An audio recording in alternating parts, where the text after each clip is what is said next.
Hello gamers. Hello gamers. Hello everyone. Welcome on in today. One of those kind of days. Hello. I don't know if you noticed, but guess who wasn't thinking about what they wanted to play today? Me. It was me. I had other plans, but the plans kind of fell through. So, we now have to have you guys decide what we play today. Are we going to play Phoenix Wright Ace Attorney? Do a little bit of problem solving, a little silly case happenings? Yep. Are we going to do live 2D rigging? And I can work on the model that I've been working on, the chibi model for myself. Are we going to play Lego Batman 206? 206? Yeah, 206 Lego Batmans. That was the plans, and I slept in. Everyone forgive me and beat me with sticks. Yeah, Chrome literally just woke up, so instead we're gonna play something else. Are we gonna play Infinity Nikki and run around and do some dress up and some exploring and stuff like that? Or are we gonna play Cult of the Lamb and do some cult behaviors, cult shenanigans?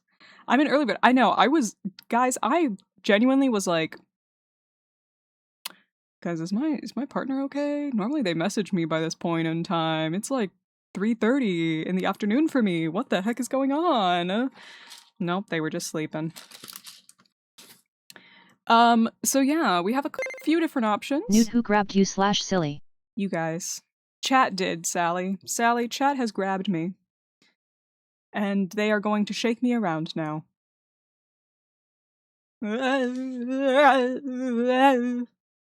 Hope this helps. Let me go ahead and turn my redeems back on as well. Where are they? We got Squeeze. We got Bald. We got Horns. We got Blind. There we go. All good there.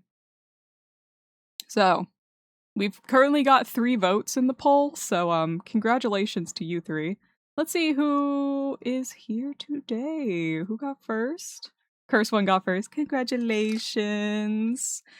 And we got Curse one, we got Chrome, we got people in here. Welcome on in, everyone. It is a lovely Sunday. It's kind of rainy and cozy today where I am. And in my little corner of the Dreamverse, that means it's gonna be a good day. I'm a little bit high energy, to be completely honest. I think I had some kind of, I don't know, something special in my meal that I had earlier today, because it is just, oh, I feel crazy. I feel crazy, quite frankly. I feel crazy. I feel cuckoo. So far we've got 2 votes for Phoenix Wright and 2 votes for Cult of the Lamb, so we got a little bit of a tie going on between those 2. What if I said fuck all you guys and I just played like Slime Rancher or something? Like something completely different. Yeah, so the actual answer was option 6. The other thing. What else would I even put on there? House Flipper, I guess, maybe? What else have we been playing lately? We got Batman. Batman's got a vote. Hell yeah. I love some Lego Batman. I'm actually gonna do all of these today, and we're just gonna do 5 minutes of each. It's gonna be the world's craziest stream. You get half an inch of each game. And that's it. That's all you get. That's it. Nothing else. Alright, let me... Oh, excuse me. Okay. Oh my god. You guys just have to make it a full tie. A 3-way tie? We have a 3-way tie, by the way?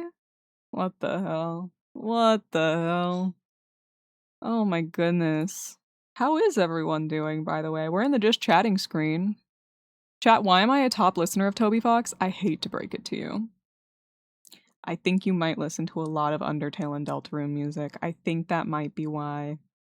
It's so funny too because Toby Fox was like my most listened like music artist, I think in like 2024, because I listened to the Undertale soundtrack so much on stream and like nowhere else.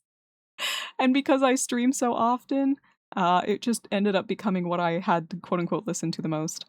Newt plays. Right. Yeah, no, guys, I've actually changed my mind. We're gonna play Hentai Balls 3D Rise of the Curves, and this is gonna be my last stream ever. This is gonna be the last one I'm ever gonna do. I'm going full balls, you know? I have a lot of questions about the title of that game. Is the balls the part that's 3D? But just the balls?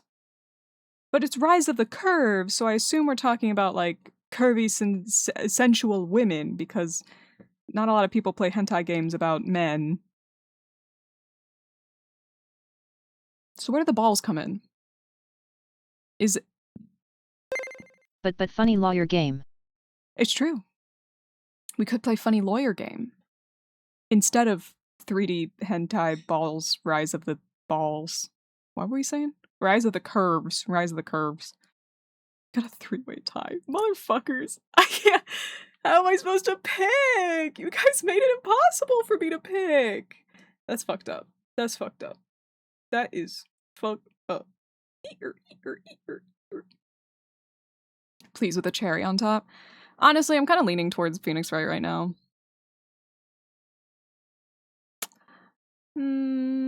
Yeah. I'm kind of leaning towards that. I like Phoenix Wright, and I think the story's getting kind of cuckoo crazy for Cocoa Puffs. I could share with you guys the progress that I have on my my Live 2D model that I'm working on. I know you guys didn't vote for Live 2D rigging, so we won't do any work on it, but I will show you guys the progress on it because I spent a lot of time on the tail. I usually hate making tails in Live 2D. And I spent a lot of time making this one flow as smoothly as I possibly could. So, let me just go ahead and pull it up real quick. So I pull up my pants. Me when I pull up my pants. Okay. So switching over to my gaming screen. Oh, there's two of me. What if there was two of me? Oh, what? Babe, thank you for the 5 gift subs. I love you. Thank you. That's very nice. Oh, we got Time Naturals got one and Curse one also got one. Congratulations, guys. That's wonderful. If you got a gift sub from Chrome, please send a thank you. I appreciate it. And we also reached a goal. Woo! Woo! And a hype train is also here. Yay. So this is the model, by the way. There's still some stuff that I need to work on with it, but I was working on the tail. Oh wait, let me move this to where you guys can see it. I was working on the tail. I kind of like it. I kind of don't like it, but you know, we're getting there. We're getting there with it. We're working on it. We're working on it. We got like this. Let me hook up. Hold on, I gotta turn this off just for a second. Let me go ahead and hook up my Live 2D so I can show you guys it moving. It's moving. Okay. The mouth isn't gonna look super great because of the way that this model is rigged. So they're not very the parameters are not gonna look good with this model, but just for like a slight amount of reference. I thought I had a mouth X parameter. I guess maybe I named it differently than this model, so here's the mouth X. We got a serious dance party going on in the fucking chat. Hell yeah. Hell yeah. What do you guys think? You guys like my new look? Does it look good? So far? So far? I mean, again, it's not even close to done yet, but you know, it's getting there. It's getting there. No. Yes. So yeah, that's what we got so far on this model. Oh, I can also do a little yay! So, I need to adjust like this angle because it makes my neck look really long. You know, up in the like the corners kind of thing. It's a little bit. My neck is a little bit too long, but and then I want it to like bounce up and down a little bit because I'm on like a little cushion here. Yowie Newt. Thank you. I'll do that one next. I'll do that one next. I'll have like a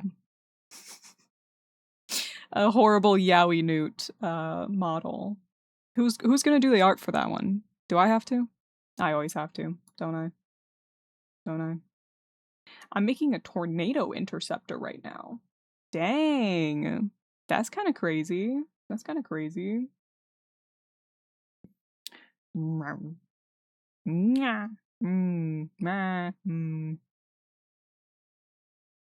could show the rigging on this one better if I swap to a different model, but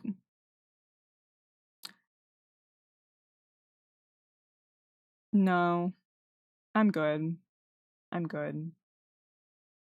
Okay, so that's everything there. That's the next model that I've been working on. Just to prove that I have in fact been working on new models. The tracking on the eyes is really good. Yay! Thank you. The mouth does look good when I use the right tracking for it, I will say. This model in particular, this little gripped model has like one of the shittiest mouths I've ever rigged. So the tracking the tracking on this mouth in particular is like kind of bullshit. Which is why it didn't transfer over to the other model very well. Let's play Ace Attorney just for like a little bit. Maybe the 2 hours. We'll see. We'll see. We'll get there. We got a 3-way tie on the fucking poll. You guys making me decide? I'm a Libra. You can't do that to me. You can't make me decide. I'm a Libra. I'm a Libra. Oh my god, hey MD Switchy. Do you got any new puns for today? Any new pun happenings? Alright, game's up. I started adding other people to my Tomodachi Island, and it's so funny because it's just my friends and I and one of my favorite wrestlers. That's so funny. That's incredible. Oh. Oh, this is a fun emote that we got from the raid. Wow, it's a fish. Look at that fish. Look at that fish swimming around on my screen. What do Buddhist salamanders say when they meditate? Om. Om. Okay, that one's out there. I like it though. I like how out there it is. Ace Attorney. There we go. Would I have played Deltarune today? Yes, but we played Deltarune yesterday, and that fucking boss fight took everything out of me. That boss fight killed me, and Papa needs a break. Papa needs a break. Okay, there's Ace Attorney. And as always, these old-ass games with their weird-ass sized things. What, like people were playing this on the DS or something? Wait a minute. Eesh! Delta Newt! Yeah! Oh my god, Delta Newt. Dude. Me when I'm, Chris. I almost said Frisk, and I was like, that's the wrong game. That is incorrect. Undermander. I mean, I guess it could be Undertale, because salamanders have tails, but that's kind of like too vague, you know? That's almost too vague. Under snail. Under snail. Oh my god, Undertale, but everyone's a snail. It's Under snail. Oh my god, my wrist rest for my keyboard is like falling apart, but I really don't want to get a new one because I like this one a lot. Newt Nix Wright. I guess it could just be Newt Wright because Phoenix's first name is like an animal, technically, right? So I guess I could also be just Newt Wright. Newt Wright, by the way. Me right. Newt Wright. Me when I play Phoenix Wright good. Oh fuck, I forgot we were here. Shit! Damn it! Okay. And you're a salamander that has to choose to eat or spare the snails and undersnail? No, please, don't kill my newts or my snails. My beautiful snails. Oh my god. Phoenute Wright. Phoenute Wright. Right? That's how you pronounce it? Pheonute. Peonute. Please do not pee on newt. Don't do that one.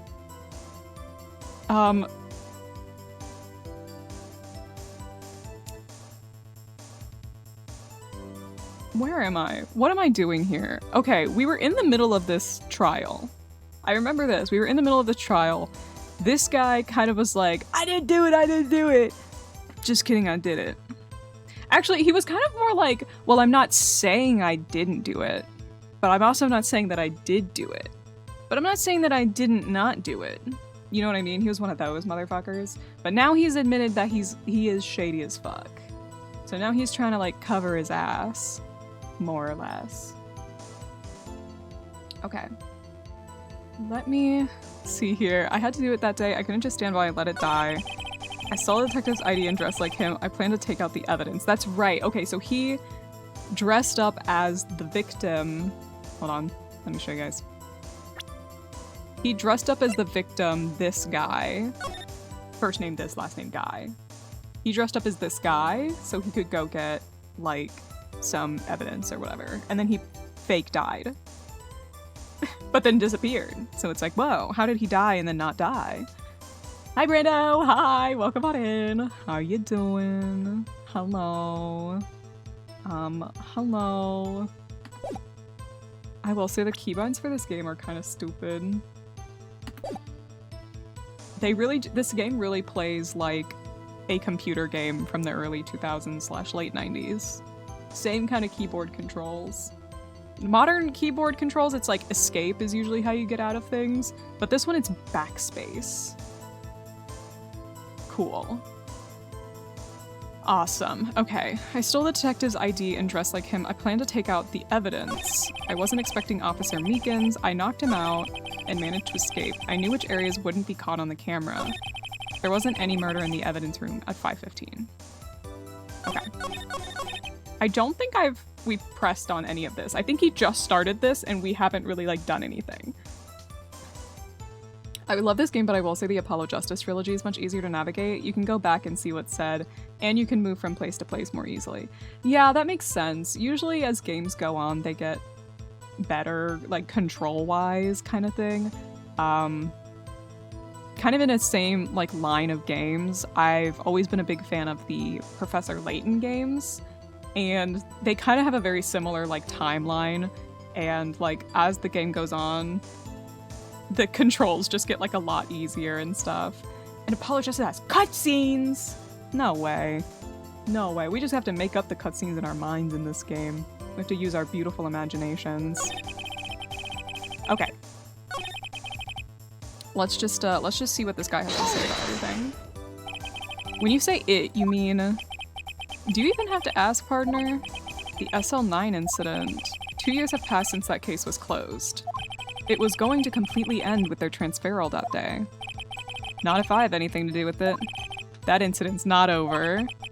But what did you hope to accomplish by sneaking into the evidence room?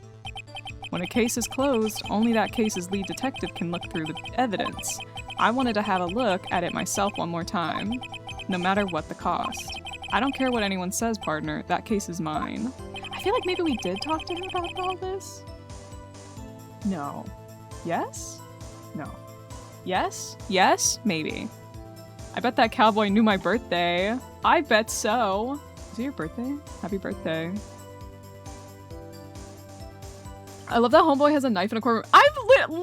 I'm saying this, like, why did they let him bring this, like, big-ass knife into the courtroom and he's just, like, trimming his beard the entire time? Why does he care so much about it? That day was my last chance. That's why I I stole my mom's purse. Things that get by in the Phoenix Wright courtroom are astounding. Literally, this shit pisses me off. The way that they're like, they'll like give an entirely fake like statement, and then we'll call them out on their bullshit, and they're like, actually I forgot, and I actually like said it bad, so now that I like remember, I can say it again. Cause I forgot last time. I forgot to say that also. And then like the judge is like, okay, cool. Sounds good. Huh? What? What do you mean? Fine. Bullshit. I stole from my mom's purse. Hold it. Why did you disguise yourself as Detective Goodman? If I didn't make it look like Goodman was carrying out the evidence transferal, I'd be arrested for stealing evidence, which wouldn't get me anywhere. So you did it to fool the security camera. And the detective's ID card. I stole it the morning of the incident. Interesting. So that really was why Goodman started filling out that lost item report. Okay. So he was like, yeah, I did lose that. I returned his ID card, and that would explain why it was found at the other place, right? Maybe? I don't know. Chad, I got the MCR Black Parade album new for $10. I feel like that's a steal, right? That has to be good. I left it on the floor in the prosecutor's office parking lot. The ID card I found was left there by Officer Marshall. Dude's like fucking planting evidence. Bro. So essentially, you managed to succeed despite your lack of foresight. What do you mean, partner? I mean the fingerprint-activated lock, of course. No matter how well you disguise yourself, you can't change your fingerprints. Under normal circumstances, you wouldn't have been able to open that locker yourself. But he could because a rubber glove just happened to get stuck in the door. That means Detective Goodman must have opened the locker before Officer Marshall. See, this is where we're getting tangled up, because if we go back, we remember that like the lady is like, no, I did it. And she's like trying to take the blame for this shit, assumedly to make this guy not people not look at him, right? So like, why was he opening that thing? What are they all connected? Are they all working together? Perhaps. Or there's like a secret third thing, because sometimes they just throw a curveball and they're like, and actually this was there. And it's like, oh, okay. I'm forwarding DS games on my hacked 3DS. Hell yeah. Oh my god, I remember when people first started like hacking DSs and 3DSs, and they had those like little cartridges that you would use to put in them. I remember my friend had one of those, and I thought it was the most scandalous thing ever. I was like, oh my god, the police are gonna come find me because I used their DS that's hacked. Oh my god, the police are gonna get me. I wasn't expecting Officer Meekins. I knocked him out and managed to escape. Okay, let's talk about knocking out poor Officer Meekins. Officer Weekends? The Weekend is in this game? You pulled a knife on Officer Meekins and tried to drive him off? Let's just say I was a little surprised. I only planned on being in the evidence room for no more than 5 minutes. I didn't think anyone would actually come in during that short time. Officer Meekins certainly is a 1 in a million type of person. Mistaking a detective for an intruder and demanding to be shown his ID. I'll have to think a little more about his raise this year. Oh, buddy. When did Edward get so much influence? Anyway, he threw himself at me and I ended up cutting him slightly. I'm sorry it had to turn out that way, with me knocking him out and everything. By the way, what happened to your knife? Oh, you mean this one? Dude, he's bringing it up too! He's like, oh, you mean the knife that I brought into the fucking courtroom that I'm holding in my hand that I'm cutting my beard with? That you guys let me bring in here for some reason? Yeah, that knife? It's in my hand. I don't know what to say. So you knocked Officer Meekins out, and then I blew up. And then he managed to escape. So you did your research beforehand. Those who go into the desert unprepared don't live long, partner. I didn't think it would make a difference, though. Security tape is erased every 6 hours. If all had gone to plan, no footage would have been left. However, you bloodied your coat in your struggle with Officer Meekins. If someone was in the security room when I came out, the jig would have been up. I opened my locker and stashed it in there. What was Officer Meekins doing during that time? What else? He was sleeping like a baby. He was knocked out cold on the fucking floor, Phoenix. That's where he was. So what you're saying is on that day, there wasn't any murder in the murder in the murder room. There wasn't a murder in the murder room. But the blood found at the scene certainly indicates a crime took place. What are you, blind? The victim shown on that tape is me, and I'm not dead yet, partner.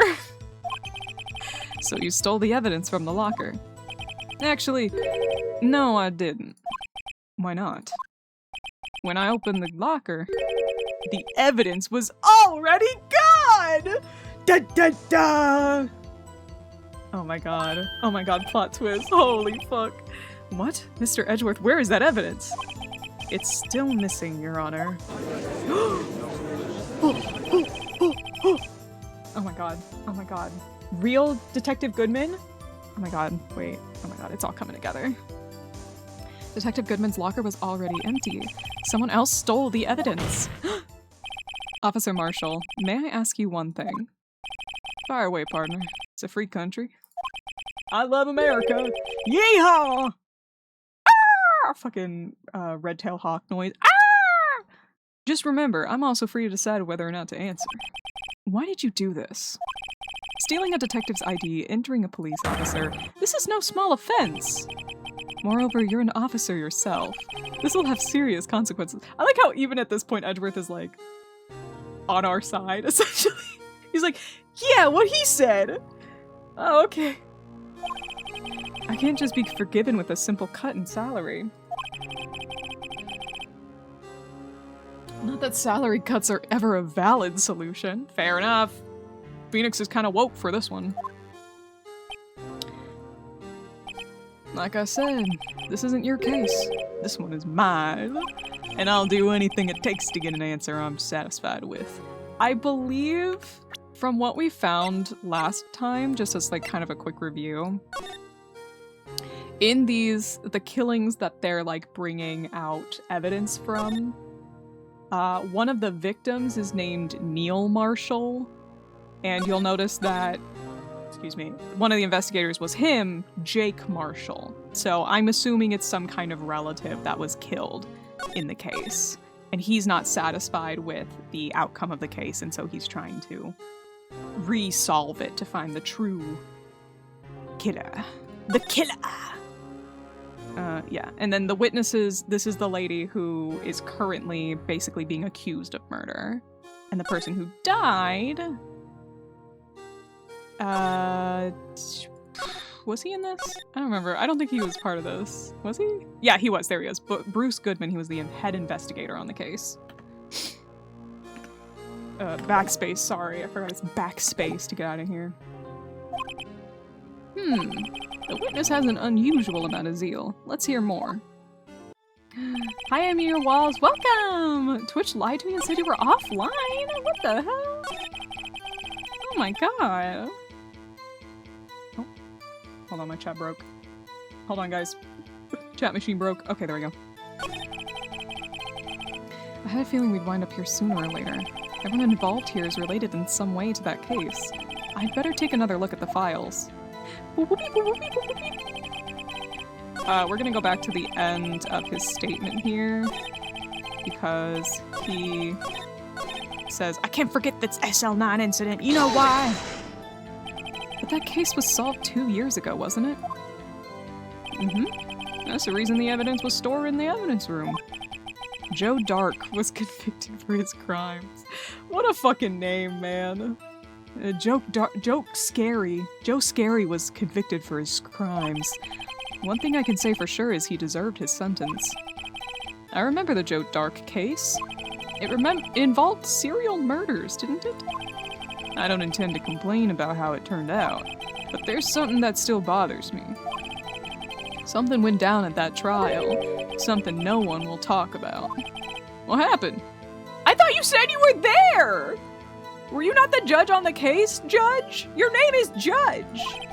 I don't know. That's what I'm trying to find out.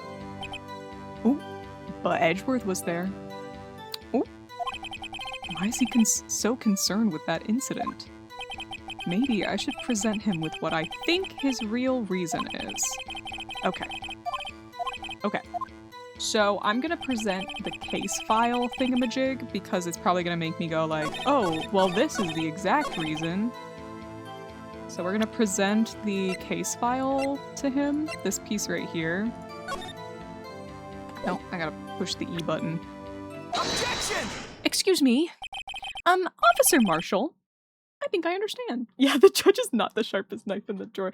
I don't think he's all there myself. I don't think he's all, I think he might need to go to a home, quite frankly. I think we need to, I think he might need to retire. He's stupid. Thank you, Alex Plyer, for saying it how it is. He's stupid. Also, welcome. Welcome on in. Officer Marshall, I think I understand. I think I know why you care so much about the SL9 incident. Sounds like you've been sipping too much cactus juice, partner. Oh my god, just like Avatar: The Last Airbender. I have the SL9 incident file here. The name Marshall is mentioned in here. Oh! In a list of murder victims. Oh, Neil Marshall. Are you related to this man? Oh! Oh! Oh! Neil Marshall? Yeah, I'm sure you've heard the name. 2 years ago. Aw, he's cute! What? He received the same lousy prosecutor award you got. What? A prosecutor? He must be talking about the King of Prosecutors award. So stupid. Wait, okay. That photo was only there for like 2 seconds, but I don't think the award was broken in that photo. And it's definitely broken now. It's this award right here. But that photo was only here for like 2 seconds. Hopefully they show it again, so I can look at it more carefully. Now I remember. Prosecutor Neil Marshall. He handled the SL9 case before I did.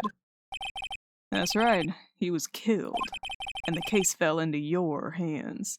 Dude, they love fucking pointing fingers at Edgeworth all the damn time. But what's his relation to you? He was my brother. Dun dun dun! Yeah, I had a feeling. He's gay for Neil. Are you talking about Edgeworth? That's so funny. He was investigating the murders with Damon Gant, the then Deputy Chief of Police. Again, that guy's also sus as fuck. Look at all of them. The group of detectives I was part of worked under them. Okay, so in this picture here, we've got the guy who's currently on the stand. This is the guy who died.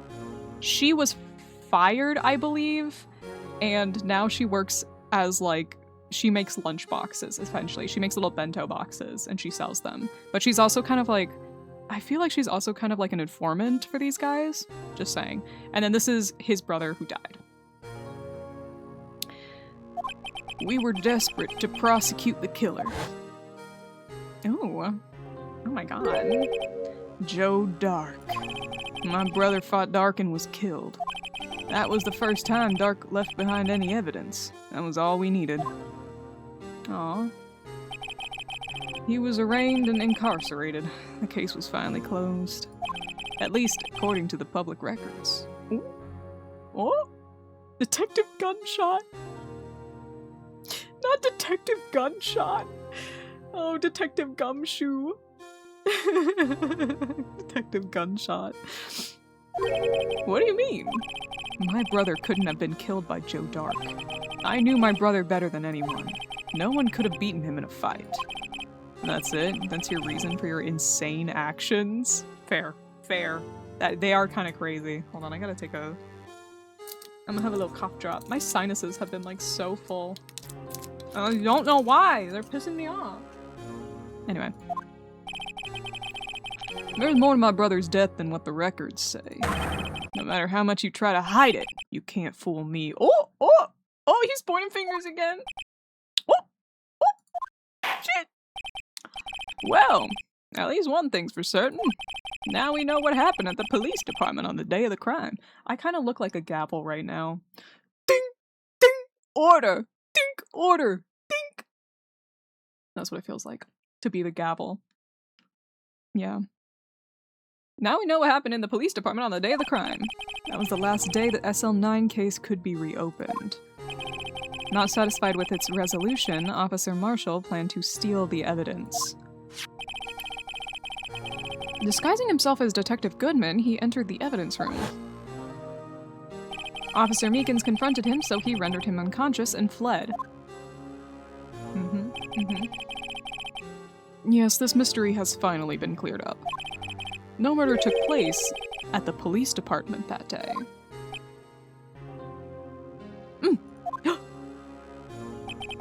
The things that happen by chance never cease to amaze. At exactly the same time as the murder at the prosecutor's office, this fake murder was going on at the police department. Backstage, I believe it's supposed to be add quote as like one word. I think the space bar doesn't work. Chance? It's gotta be more than just that. So if no one was murdered at the police department on the day of the crime, that means the murder in the prosecutor's office parking lot was the real one. Which in turn means only one person could have committed the crime. Chief Prosecutor Lana Skye. Objection! Oh. But wait! A verdict wasn't reached in yesterday's trial. Objection! Oh. Which is why we examined the incident at the police department today. But there's only one reason the defendant was not convicted yesterday. There yet remained the mystery of the simultaneous murder at the police department. Seems to me this boy's got the draw on you, partner. All of the mysteries at the police department have been resolved, no doubt about it. Incorrect! The evidence is still missing. Edgeworth, the evidence is still missing, by the way. Our sole murder took place at the prosecutor's office. The only suspect is Lana Skye. And the testimony of one Miss Angel Starr is completely incontestable. But why was she there? If you have a response, make it a single word or less. Okay, my response is objection. Ah! I hate him. I rest my case. Oh, I hate him and I love him. It seems this trial has reached its conclusion. There's no room for doubt. Well done, Mr. Wright. Thanks to you, I didn't need to waste my time disproving the alleged murder at the police department. There's no doubt what I proved today is true. The apparent murder of the security camera's tape really was fake, but I didn't realize that would end up proving Lana guilty. Oh, uh-oh. Now then, the time for the verdict has arrived. This court finds the defendant. Wait a minute! Hold on a second. Oh, hey, girl. Your Honor, wait! Hey, what? Where did you, like, throw the cowboy across the room and go, oh, actually, it's my turn? Emma. The defense has an objection. A scientific objection. Right? What do you mean, right? Mr. Wright, are you this girl's guardian? She shoved his skinny ass. She's actually like standing on top of him. He's like in the he's a stool right now, so she can be high enough to see over the like top of the podium. The podium. She's like standing on his back. I kind of look like the gavel right now. Oh, I'm still on just chatting. Oh shit, my bad. Phoenix Rice Ace Attorney Trilogy. There we go. Fixed. On his hands and knees as a step tool. Exactly. Exactly. Are you this girl's guardian? Your Honor? Oh, in a sense. Please, Your Honor, all I'm asking for is a minute of your time. Please hear me out. Mr. Edgeworth, please. Oh. I don't want to leave any loose ends. Aww. Aww. He's being so sweet here. You want a minute? I'll give you 3. He's being a sweetie pea because she's a kid. I was kind of in shock. I mean, finding out the SL9 incident referred to the Joe Dark killings. now that she mentions it, the names of those Sky sisters were in that file as the witnesses. Yo. Which Sally we got? Oh, we got the Sally and Graphite team up. Let's go. But that's when I figured it out. I mean, what Officer Marshall was trying to do that day. So I knew his fingerprint had nothing to do with the crime. That left only one thing. The other handprint. You mean the traces of blood found on Detective Gumshoe's locker? But no fingerprints were found on it, right? No, but I figured if I examined it scientifically, I'd be sure to find a clue. So, I ran over there and looked at it again. Did you find something? No. Huh? Sorry, I guess I'm not much of a scientific investigator after all.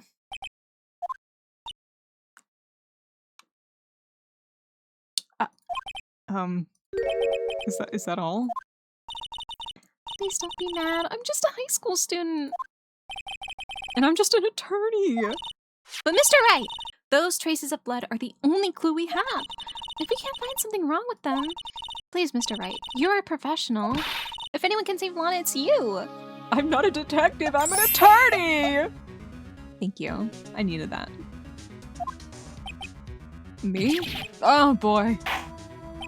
Time's up. Now then, Mr. Wright. With regard to the incident at the police department, does any reasonable doubt remain? It appears the defense is troubled by the other blood mark. Looking at the floor plans, a handprint was discovered around here. Is there a problem with this? And Mr. Wright, I'm sorry I can't be of more use. But still, if you can't find anything wrong with that blood mark, Lana will be... Please answer my question, Mr. Wright. We don't have all day. Okay, so it's definitely not... It's definitely not Yeehaw Man's handprint because he went behind the camera that's in that area, so he wouldn't have been able to walk past that. There's a chance that it's Meekin's hand, but I guess this is implying that it's not Meekin's. I don't know. Okay. Yes, Your Honor. If ever I've needed to concentrate, it's now. Says the attorney doing detective work. What? Me? No. What could be wrong with that handprint on Detective Gumshoe's locker? Could there be something I'm missing? There's no problem, and then that's the end of the game, and we're all done. Let me go ahead and do a little precursory save here, just in case we need to save Scumley. I mean, just in case our game crashes. Hahaha. It's not Meekin's and it's not Cowboy. It's something that must cast doubt on Lana being the killer at the prosecutor's office. Somehow, yes. No objection. Sure. Let's figure it out as we go. We're gonna fuck around and find out. This handprint left at the crime scene clearly shows a contradiction. The only thing that seems clear is you're grasping, Mr. Wright. Secretly, it's Edgeworth's blood! We need to stop pointing fingers at Edgeworth. Poor guy. Term calls save scumming his time travel powers. See that? That's smart. That's smart. Term can time travel, that's true. You've been staring pretty intently at those 4 plans. Tell me, is there a problem with them? Yes, this is strange. Take a good look at these floor plans. Something is missing. Missing? You mean something hasn't been drawn on there? Yep. Yes, something that, when drawn, will completely change the meaning of the blood mark. Oh. Let us pray the defense isn't simply trying to buy time. Very well, Mr. Wright. With all this evidence here, there's got to be something I can use. The question is, which item can prove something is missing in the floor plans? Okay. I didn't save. I did not save. Okay. I want to say that it is the footage that we just got. This footage. Because, I don't know, it's the most visible version of the thing. It's either gonna be that or like this handprint. Right. Let's see here. Oops, sorry. What's on this? Okay. Not that. No. You got to tell me fast, man, or I'm gonna push the button. It has to be something that makes the floor plans make less sense. Yeah, it'll show, maybe it's like showing that it's the camera isn't being shown on the floor plan or something like that. Because I don't really see what else it would be.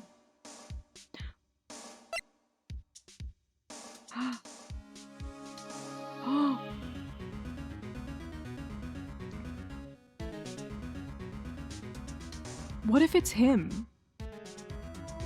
Because in the footage, the whole point of the footage, the security video, is that we can't see that locker because it's blocked by this thing, right?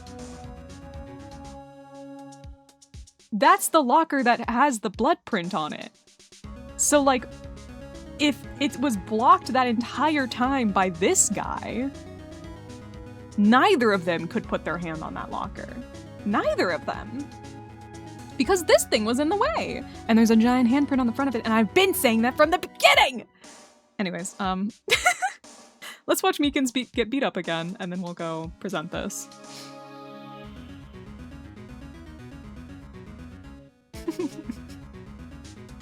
God, it's so funny every time. It's so funny every single time. Okay. I think it's the blue badger. I think it's the blue badger. And that's it. And someone standing behind it could be hidden from the camera. Potentially. I don't know if it's all that, but definitely it was blocking that locker. What about that piece of plywood? Ooh, okay. Okay, it's specific to this. Okay. The blue badger, mascot of the police force. Defender of truth, guardian of proof. Explain yourself, Mr. Wright. The music stopped. Let's go! I'm so smart. Everyone please clap. Thank you. Please look at the floor plans of the crime scene. The blue badger is not here. So watch what happens when we put him in. This is where he was dancing at the time of the crime. Well, what? He went, oh! That's right. So long as the blue badger is dancing here, it would be impossible to place a handprint at this spot on the locker. What? Oh my god, that was a crazy sprite. What? So that means, just exactly what does that mean? It means it can't be done. What are you saying? Blood traces were undeniably found on that locker. It must have been done, like, before the crime.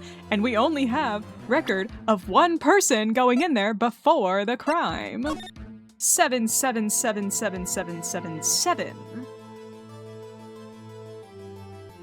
And Miles Edgeworth. So it's probably... could have been Miles. To be fair. We're just gonna keep pointing fingers at Miles Edgeworth. We're just gonna... Everyone, take your fingers, point them at Miles. One more time, thank you. I'm just kidding.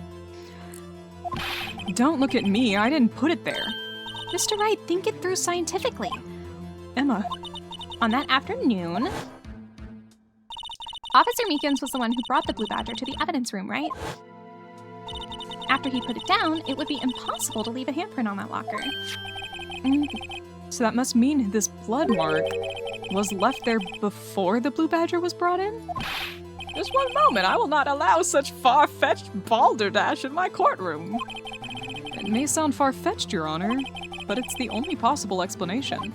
On February 21st, in the police department's evidence room, blood was spilled not once, but twice. But how? One time was captured on this tape, taken by the security camera. Officer Meekins cut his hand, from which a trivial amount of blood fell. The problem is the other time. I mean, yeah, it would make sense. It would make more sense as to why Meekins, like, went like, whoa, what the hey, what are you doing in here? You know what I mean? I don't know. What the fuck? Oh, really, Judge? This is where you draw the line. Bro. Someone bled prior to the struggle shown on this tape. It had to have been... It had to have been... I'm just... Excuse me, I'm just gonna... I'm just gonna do that real quick. Thank you. Detective Goodman when he was really murdered. Objection! That's ridiculous. I refuse to accept your absurd claim. Objection! The murder portrayed in the security tape has been proven to be a fake. However, that does not explain the blood mark found on the locker. Objection! Oh shit. So then, assuming this murder you purport really happened, when did it take place? I demand you show evidence that proves when it occurred. When did the first incident occur? Oh. To summarize, the defense claims that prior to Officer Meekins being cut by Jake Marshall, who was posing as Detective Goodman, another incident took place in that evidence room. That's right. The blood mark on the locker proves this. Very well. Then tell us. Let me just do one of these again. Thank you. 420, nice. You'll love to see it. Okay. When did this first incident occur? As Mr. Edgeworth said, proof must be presented. Proof that shows when the murder took place. There's only one piece of evidence that can show that. Now then, will the defense please present its evidence? What shows when the first crime took place? Okay. Alright, okay, so this is the parking stub for Miles Edgeworth. He entered the parking lot at 5:12 p.m. He was also in the evidence room at 4:40 p.m. That might be our evidence that we need because it does show someone coming in like right before him, but it doesn't show anything earlier than that Goodman has been in here. You know what I mean? Unless Goodman went in with one of these other people. But Edgeworth, if it was before Edgeworth, Edgeworth would have seen it. You know what I mean? He's not stupid. Okay. Let's see here. This does not have a time on it, so we can't do that.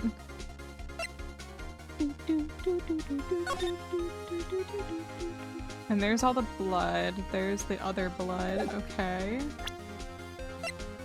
That's the rubber glove. That is the... That was the one that killed him wrapped in the defendant's muffler. Mm-hmm. Okay. Mm-hmm. Mm-hmm. Mm-hmm. Mm-hmm. Mm-hmm. Okay. Let's see here. Word muffler was overheard during a call made to M at 5:18. I mean, it has to be the punch card, the only thing with time in it. Yeah, I think it might have to be the punch card. Like, that's the only thing I can think of that it would be. So let's go punch card. And if it's not that, I'm gonna start throwing hands. Oh, sorry, my bad. As always, I pushed the wrong buttons. There we go. The crime took place inside the evidence room, then the killer would have had to enter it. And in order to do so, an ID card would have been required. An ID card? Oh! The ID card record! Officer Meekins brought the Blue Badger panel into the evidence room at, let's see here, 4:50 p.m. If the crime took place before that time, then it would be 4:40 p.m. Ah. Ah! Miles Edgeworth! Dun-dun! What have you done? Oh my god. How unprofessional of both prosecutor and defense not handling in all the evidence that they plan on showing. Yeah. Dude, the way that the court system works in these games is, unique, one could say. I never would have figured you had the nerve, boy. Drop the act, witness. It doesn't take a lot of thought to figure out it couldn't have been me. No, I ain't getting it. I'm afraid I don't understand either. It's clear from the luminol test that the blood was there. However, when the second crime took place, Both Officer Meekins and Officer Marshall failed to notice the blood. That means the blood from the first crime was wiped away by the real murderer. I would have just 10 minutes to murder the victim, carry his body away, and clean up the blood. Unfortunately, that's physically impossible. Fair enough, Miles. You know what? That's fair. But you know what does have enough time? 4:20 to 4:40. Nice. That would mean the crime must have taken place before Mr. Edgeworth entered the evidence room. Let's look at the chart again. There's only one other card number remaining, 7777777. Talk about a lucky number. But wait, that doesn't make sense. How could Detective Goodman have entered the evidence room? Since there's no record of his card being used beforehand, he must have entered along with the real murderer. Yup, they went in together. That's the only plausible explanation. He went in with 7777777. And I am going to pronounce it all the way every single time. Mr. Edgeworth, please look into this ASAP. Find out whose ID number is 777777. That's 17 too many, Your Honor. Unfortunately, I'm unable to look up the owner of that ID card. At least at present. What? Explain yourself, son. The ID number 7777777 belongs to someone with a rank of captain or higher. Someone who is a so-called executive officer. We don't have the authority to inquire into such a person's identity. Objection! But that's ridiculous! Just how— I'm not finished talking, Mr. Wright. There is one situation in which we can be granted such authority. If an official charge filed against an executive is accepted. An official charge? You're all alike, aren't you? With your cover-ups and your forgeries. That's how the prosecutor's office operate. He's like, I might be a cop, but a cab. Objection! I take pride in my work, Officer Marshall. I would appreciate it if you would keep your slander to yourself. Slander, is it? Okay. Let me ask a question. Yes? No, not to you. To her, the defendant sitting over there. Your own little executive. Lana? Objection! Oh. Don't be stupid. She's been charged with murder. Of course we've looked up her ID number. And it's not 7777777. Don't play me for a fool, partner. That's not what I want to ask. All I want to know is one thing about that incident. The SL9 incident? Answer me this, Chief Prosecutor. In that trial 2 years ago, did you really only use legitimate evidence? Oh, shit! Oh, oh, shit! Dude, you can't bring that up in here? Oh my god, it's getting fucking— oh my god. Dude! Oh my god, scandal! The scandalousness in here! She wasn't the prosecutor on it, though. Do you need the witness to repeat his question, Chief Prosecutor? Because, like, hold on. She was just a witness is the thing, right? She was a witness, and then the head investigator was Bruce Goodman, or was she the prosecutor? Unclear. Yeah, prosecutor, witness. Executive investigator. She was one of the investigators, so maybe that is what he means? Maybe that's what he's talking about here? I heard him fine, Mr. Edgeworth. 2 years ago, I was in charge of prosecution for that trial. At the time, occasionally, we felt the powerlessness of the law. At least, I did. Lana, I became a prosecutor in order to suppress crime with the law. But before I realized it, we were the ones being suppressed by the law. Defendant, what are you saying? Oh my god. Lana's also like a cab. I'll ask you again, Chief Prosecutor. During that trial 2 years ago— where is everyone standing, by the way? Why do we have like 2 podiums now? Did we pull out another one? During that trial 2 years ago, did you really present all the evidence in court? Can you look me, an investigator in that crime, in that eye and say that you did? Chief Prosecutor, you didn't! I don't have to, Officer Marshall.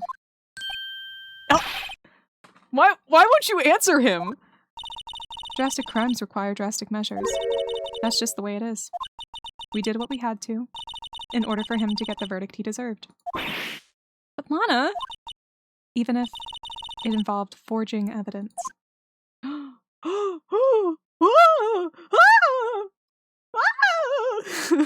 my god! Why are we're like blacking out every 2 seconds? See?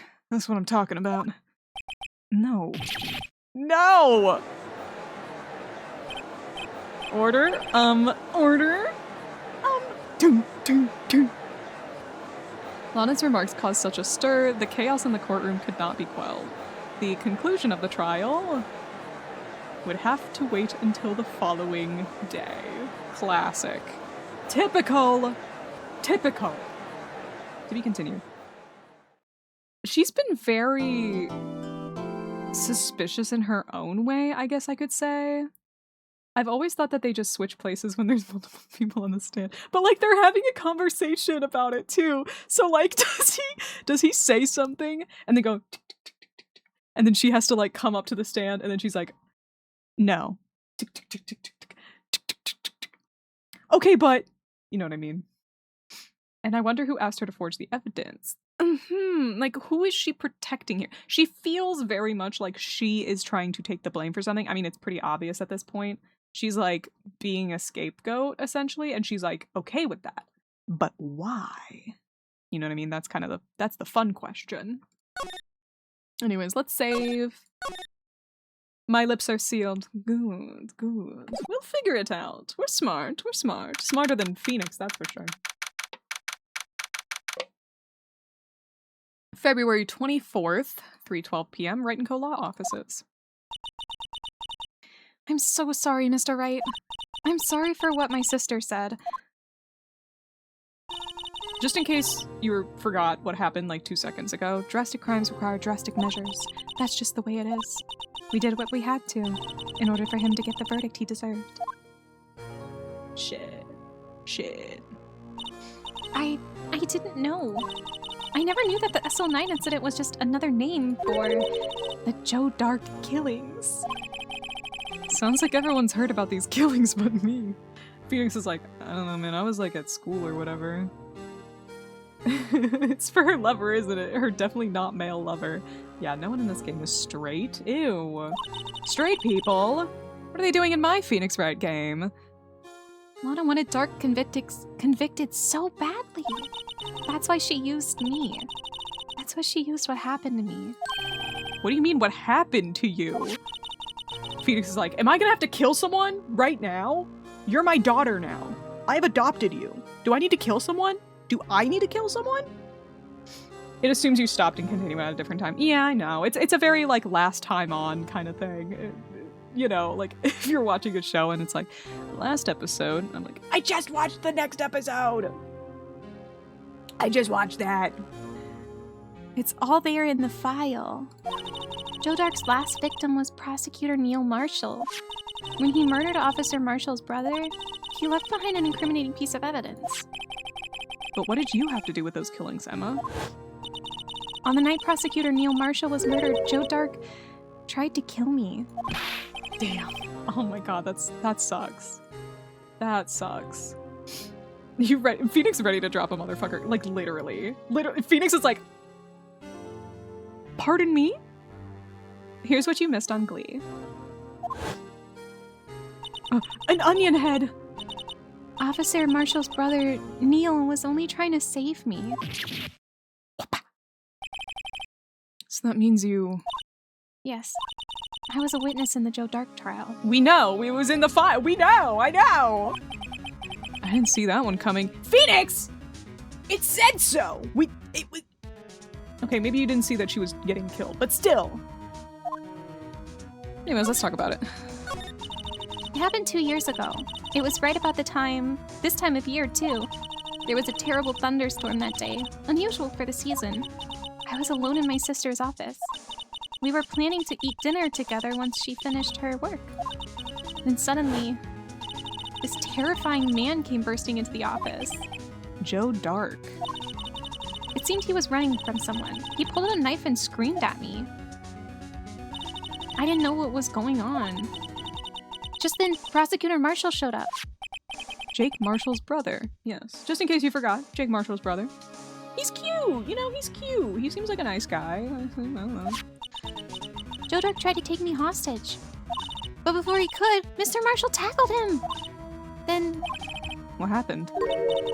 I'll never forget it. Lightning struck and the lights went out. Suddenly, a bolt of lightning flashed outside the window, lighting up the office for an instant. What I saw then burned a permanent picture in my mind. I can see it now. I'm sorry, was she sitting in her sister's office, like, in the dark? Or was maybe the power went out because of the thunderstorm? Did she say that? I don't remember. I forgot already. Joe Dark sounds like a DC or Marvel villain, but like a street-level one that Spider-Man or Batman takes down. Like, literally. Mr. Joe Evilton. A permanent picture. I don't remember the moment when Dark stabbed Mr. Marshall. So you weren't able to testify about that? No, I was only asked about when I was attacked. That must be why- That must be why she made up the crime. Made it up? You mean provided bogus evidence? Bogus? Bogus? Bogus? Joe Chill's secret cousin. The prosecutor's office wanted that guilty verdict so badly. Lana forged the evidence and Mr. Edgeworth used it. Edgeworth? Yes, but I'm sure he didn't know anything about it. He couldn't have known he was being given false evidence. Even so, that's when it all started. The rumors about Mr. Edgeworth, I mean. It's all my fault. If I could have just testified properly, none of this would have happened. So it's true, even though he may not have known it. Edgeworth really was involved in falsifying evidence. Man, that sucks. That sucks so hard. Someone bringing you evidence and is like, okay, here's the evidence you have to use on the case, and you're like, okay, cool, awesome. And it's not real evidence? Oh my god. Nightmare, nightmare, nightmare. Also, it makes a lot more sense now why Emma has been, like, very, like, I don't know, she's been a very, like, try-hard this entire time. Like, she's trying really hard to get, like, evidence and do everything scientifically and get all this scientific evidence and stuff like that. It makes a lot of sense. Anyway. After that case ended, Lana was never the same. She became cold like she is today. She must not have been able to face up to what she did, especially not to Emma. What did you see the instant the crime occurred? Hey, can you relive that moment where you watched someone die? Can you do it again? Dark knocked down Mr. Marshall and raised his knife. Neil Marshall was stabbed right in front of this poor girl. Literally. He was, yeah. I don't remember what happened after that. Apparently I passed out. Well, this feels familiar. This feels really familiar. Do it! Relive your PTSD, child! Literally. When I came to, Lana was cradling me in her arms. Time to redo all of Edgeworth's trials is crazy, because, like, low-key, yeah. But, like, also, it technically would have only been that trial unless Lana Skye was also providing him evidence for other trials. It would only have to be the trials where Lana was providing evidence. Anyways, when I came to, Lana was cradling me in her arms. Poor Emma. You've been through so much. Oh, poor baby. Poor baby. Oh, that's rough. I couldn't bring myself to testify about that instant. I tried, but the words just wouldn't come out. I drew a picture, but it wasn't any good. 2 years ago. You must have been 14. That's understandable. Oh, 14? Oh, baby! Oh my god, she was just a baby, dude. That's an infant. That's a fucking toddler. 14 years old? Once it was all over, I made up my mind. What if the world was made of pudding? I decided that when I grew up, I'd become a scientific investigator. I want to be able to fight crime with my testimonies and find the evidence to make an airtight case. That way Lana would never have to forge any. Oh my god, I love her. This is my daughter, guys. I'm actually adopting her. Yeah, we're gonna go get soft tacos later. I see. I think I'm finally starting to understand what makes Emma tick. But there's still something that bothers me about that crime. Something puzzling. There's something that's puzzling me, Emma. What is it? You said you were in Lana's office at that time, right? That's right. Why then would a serial killer come running in there? Not only that, but he was being chased by a prosecutor. Oh, there's no mystery there. Joe Dark had been taken in for questioning that day. Taken in for questioning? You mean by the police? Of course, this happened at the police department. He tried to run away halfway through the interview and fled into my sister's office. But why did he run all the way over to your sister's office? Like, that's kind of specific, dude. Because the detective offices and the questioning room are right across from the elevator. Across from the elevator? But Lana was the chief prosecutor, wasn't she? No, silly, didn't I tell you? 2 years ago, Lana was a detective. She was the best in the entire force. What? That's news to me.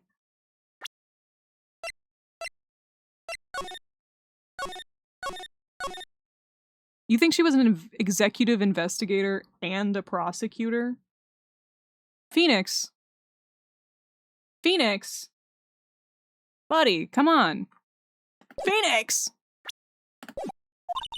After the Joe Dark case, she was transferred to the prosecutor's office and made chief prosecutor. Lana used to be a detective. I'd better have another talk with her. Alright, there's some direction for us. Sounds like it's time for us to go to the detention center where she would be. February 24th, detention center, visitor's room. No time. Lana. Mr. Wright, seems I keep causing you trouble.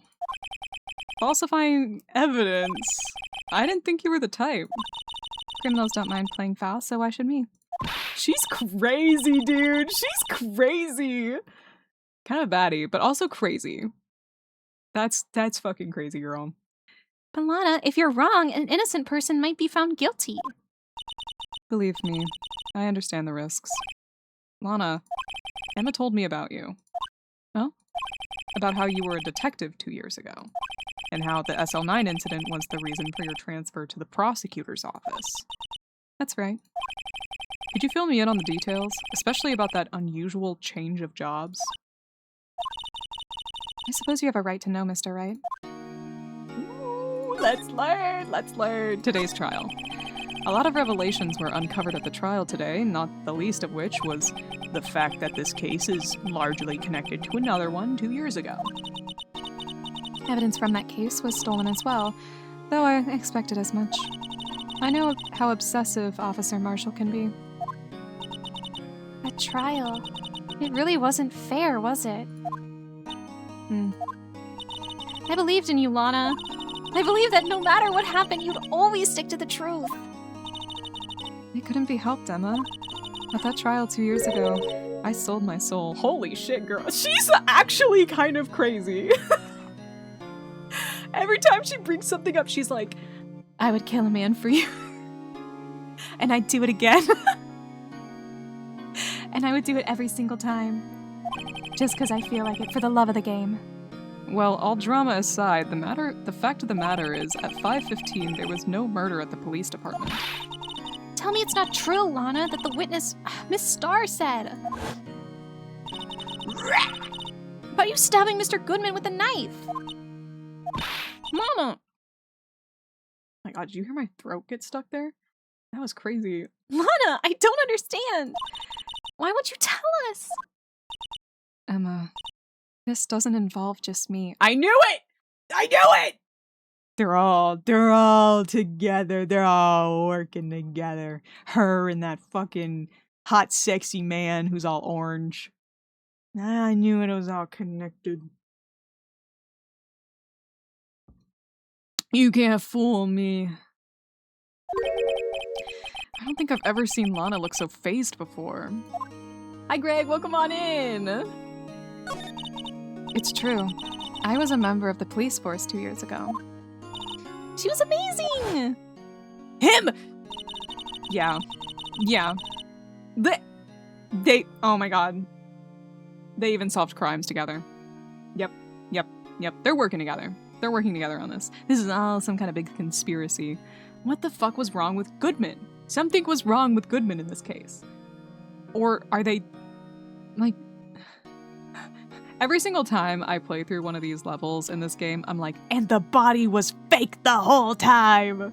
But so far, that has not been true, but I'm gonna keep saying it. The body was fake the whole time. Brief hello. Hello! Welcome on in! I hope you're having a good day. A good Sunday. They still talk about all the cases she and Chief Gaunt cracked together. Chief Gaunt? He was the deputy chief of police back then, but he still worked the crime scenes. Damon Gant. Oh, Damon Gant. He was everything I aspired to be. Mm-hmm. She looks up to him. Right. They were the best team ever! They solved crimes before the reports could even be filed. Emma really idolizes her big sister. But now you're chief prosecutor. What happened? I always planned on becoming a prosecutor. The reason I became a detective was... to gain experience investigating crime scenes, so you could use that experience in court, right? Gaunt's help in the SL9 case was crucial to its resolution. After that, he became chief of police and arranged my transfer to the prosecutor's office. Why was there a little noise there? Interesting. Did some remodel prep, gonna get a haircut, then record some videos with my brother. That's awesome! That does sound like a good day. Don't forget to get some good food while you're at it. Maybe I should ask more about this investigation of theirs 2 years ago. The dark investigation. The dark and fucked up and twisted investigation. 2 years ago. 2 years ago, I was second in command of the detectives investigating Dark. Second in command? That means the investigation lead was Damon Gant, right? Yes. Deputy Chief Gaunt and I shared the same office and the same investigations. They even had the same office. We led a team of the best detectives on the force. And it's these guys again. Yep. Detective Goodman, whose case it was, Jake Marshall, and Angel Starr. It was the first time Marshall worked with his brother. He was quite gung-ho. He was quite young-ho. Oh my god, sorry, that was my neck, by the way, if anyone heard that. Without a doubt, Joe Dark was the serial killer. We asked him to come in for questioning. We were desperate for evidence. That was when his final murder took place. When he tried to murder Emma. Prosecutor Marshall was trying to save me from Dark. You see, the first person who happened upon the scene of the crime was me. Now you tell us? Literally, now you tell us? Oh my god. Oh my god. Damon Gant and Neil Marshall were the ones questioning Dark that day. The investigation was in its final stages, and Dark must have suddenly panicked. So he waited until Gaunt and Marshall let their guards down, then fled the room. From there, he ran straight to the office shared by Deputy Chief Gaunt and myself. That's where he found me. So you were the first person to run to the scene, Lana? It appears so. I was filing some papers while Gaunt and Marshall were questioning Dark. Well, I guess... Okay, so... She hasn't mentioned at all Marshall chasing after him, which is interesting to me because that's what happened. Which makes me wonder about some stuff. But okay. Oh my god. How did that happen? How the fuck did that happen? When I returned to my office, I saw 3 bodies on the floor and smelled blood. 3 bodies? Prosecutor Marshall, the victim Emma who had passed out, and the suspect, Joe Dark. During the struggle, it seems Mr. Marshall struck a final blow before he died. Joe Dark had incurred a minor concussion and lay unconscious. What did you do? To be honest, I panicked. I picked up Emma, carried her out of the room, and just held her. Yeah, she probably thought she was dead or dying, so, like, I'd be fucking scared too, dude. Can't blame her after all her sister must have gone through. After that, I placed Dark under immediate arrest. Let me get this straight. You were all involved in the SL9 incident. That's right. Quite a coincidence. I don't buy it. What are you saying? There's no way everyone involved in this trial was also involved in that incident just by chance. Who is this Chance, anyways? That case was solved 2 years ago. At least one person went to extremes because they didn't believe it was truly solved. Officer Marshall. Yes, his actions came as a surprise to me as well. Ever since his brother died, he's changed completely. I guess he wasn't convinced with the ruling against Joe Dark. Life doesn't end with the closing of a case. Everyone has to live the rest of their lives with their memories. That case just might not be over yet. Oh. Emma was assaulted by Dark at the police department, right? Yes, in the office that Damon Gant and I shared. The office that Mr. Gaunt now occupies by himself, the chief's office. Interesting. Interesting that the guy who was being suspected of murder ran to that office in particular. And then right after this case, she gets transferred away from that office. You know? Kind of sus. But he's still in that office. He's in there, she's not. Weird. Maybe we should have a look at the chief's office, the site of the final SL9 murder. Alright, let's see if we can get over there. Move. And then I guess we would have to go to the criminal affairs department. I need to blow my nose, but I don't have any tissues.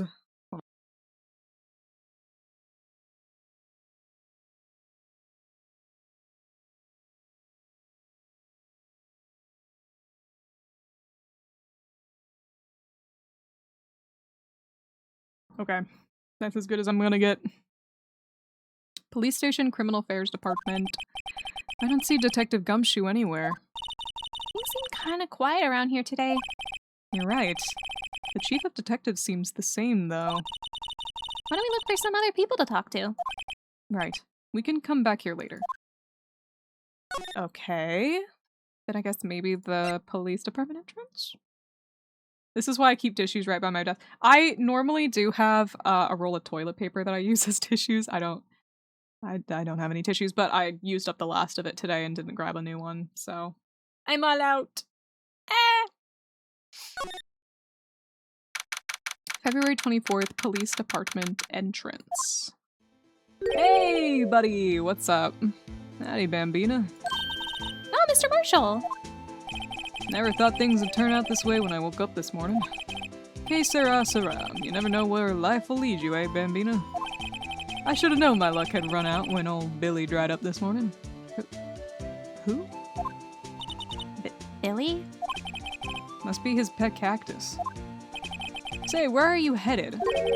Just over to the prosecutor's office for a little interrogation. It's a voluntary appearance, but we all know I won't be coming back.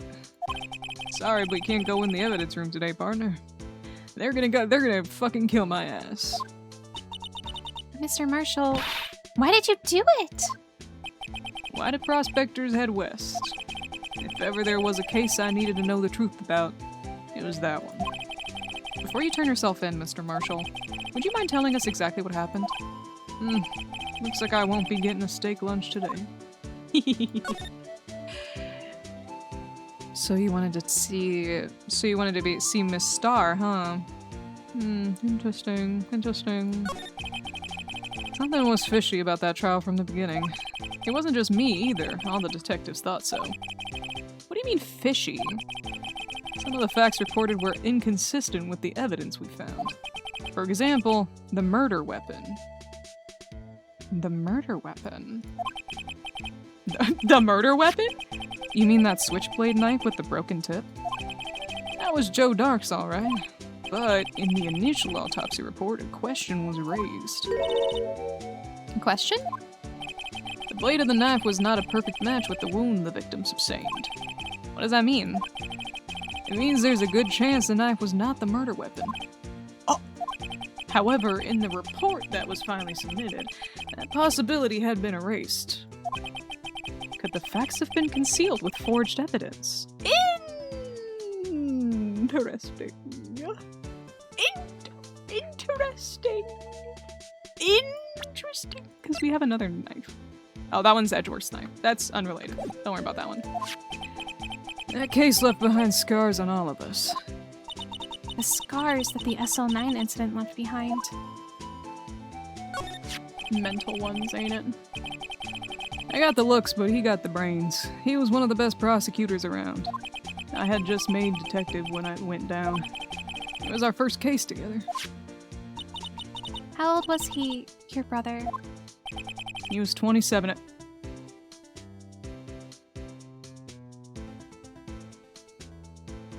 I'm 27.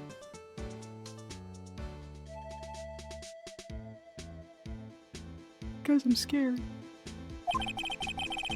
He was awarded the highest honor that very day. The highest honor? You mean the, King of Prosecutors. I knew it. What are you looking at me like that for? It's an honor for a prosecutor. Mr. Marshall must have really been close with his brother. The day the SL9 incident took place, that wasn't the same day as... That's right.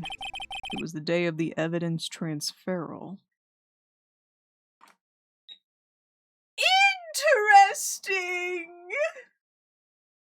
Interesting! Interesting. I'm gonna fucking die. Guys, I'm scared.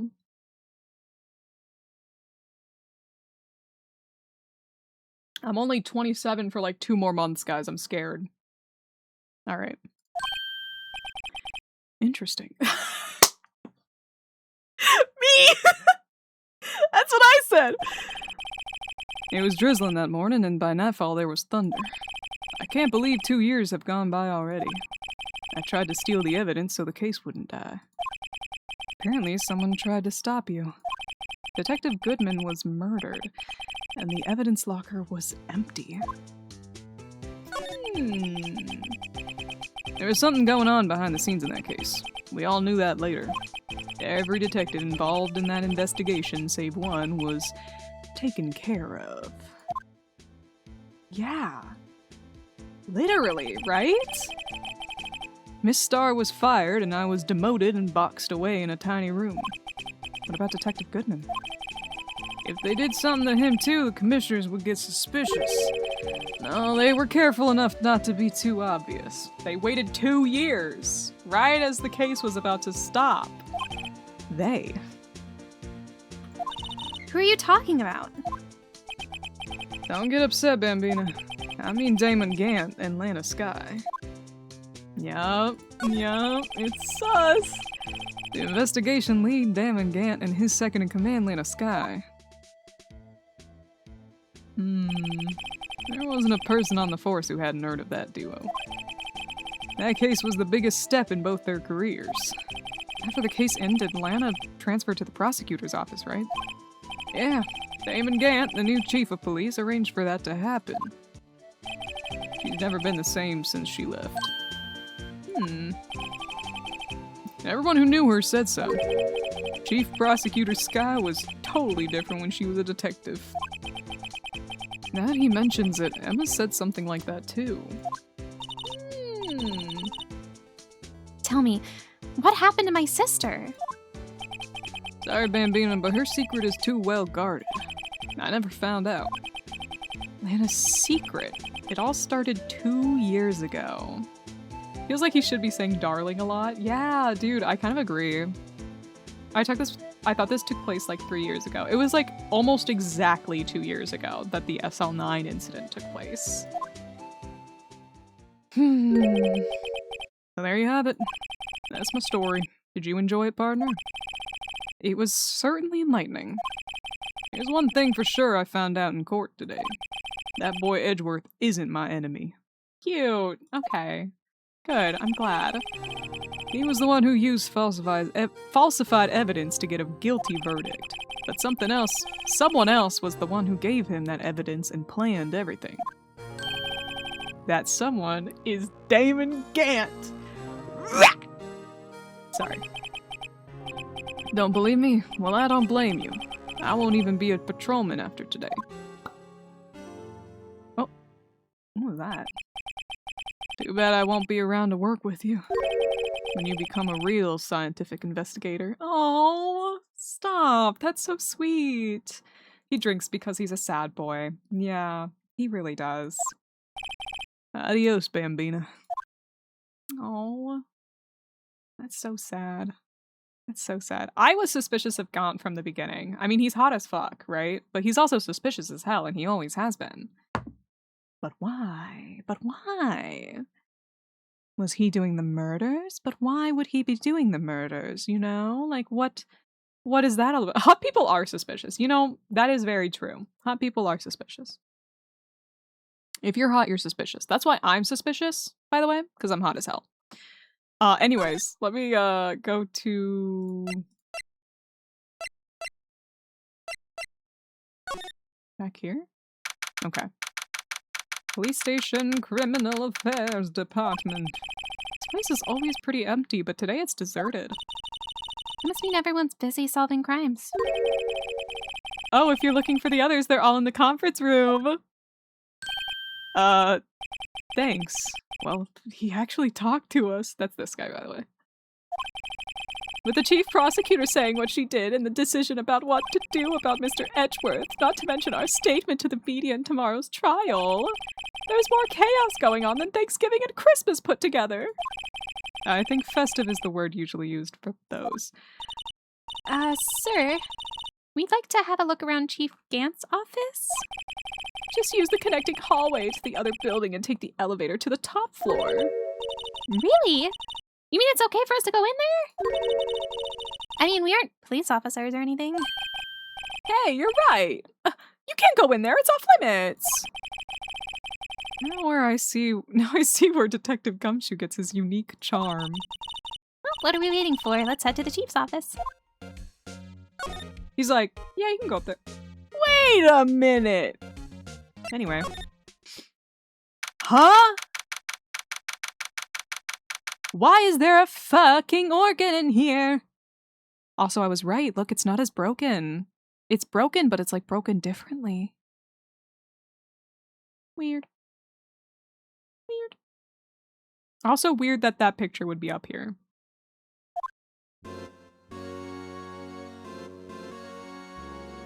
Like, very weird that that picture would be hanging in here. Whoa, where am I? In the chief's office, silly. At least that's what it said on the door. Check out that pipe organ. That's real, isn't it? Hey, I used to take organ lessons in kindergarten. They used to call me Little Miss Bach. That's hilarious. She's so cute. Oh, he said take me to Snurch. Oh, I didn't read that. I don't know what that said. I never could remember where C was. Hmm? Oh, fuck, he's here. Ah! Oh, it's you two. Hey, you also wear pink glasses. I just noticed that. Chief Gaunt! He put that paper he was reading in his desk. So, Righto, have you been swimming lately? No, I haven't. I've been kind of busy lately with the... You know, with the... Anyway. I could appreciate that. I've had my hands full too with Mr. Marshall's misconduct and Lana's provocative statement. Provocative statement? Oh, you mean about the forged evidence? 2 years have passed since that is... Like, God. How I want to see him... Dude, I want to see him on his knees so fucking bad. I mean, I'm sure I can just Google that. I'm sure someone's got me covered, right? Look at him! Oh my God! Anyway, 2 years have passed since that incident. My, how time flies. See that big picture on the wall over there? Yeah, man, you just have that there? Cool. That's a picture of Lana, Neil, and me. Okay, see, look, the sword looks different, right? Yeah, there's no sword on this. Where's the sword? There's a sword on that one. There's no sword on this one. Where'd the sword? Oh, wait, there is a spot for a sword to go here. Look. There's like a little piece of the thing where a sword would go.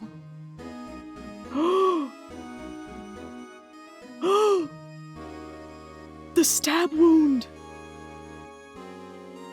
Guys, the stab wound didn't fit the knife! Okay, sorry. I need to calm down. I need to calm down. I need to calm down. I need to calm down. We're just throwing shit out there at this point. Okay. So this is Mr. Marshall's brother. Prosecutor Neil Marshall. Also really super obvious other pointy object in this picture. Suspicious. Very weird placement of this particular thing with the white, like, glow to it and everything. Right. We took it to commemorate our work together. Something's not right with this picture. I can't quite seem to put my finger on it, though. Sorry, Phoenix, I think I'm already ahead of you. Why can't we give Phoenix the same bag? Literally, I'm like... Get on your knees. Thank you. Now roll over.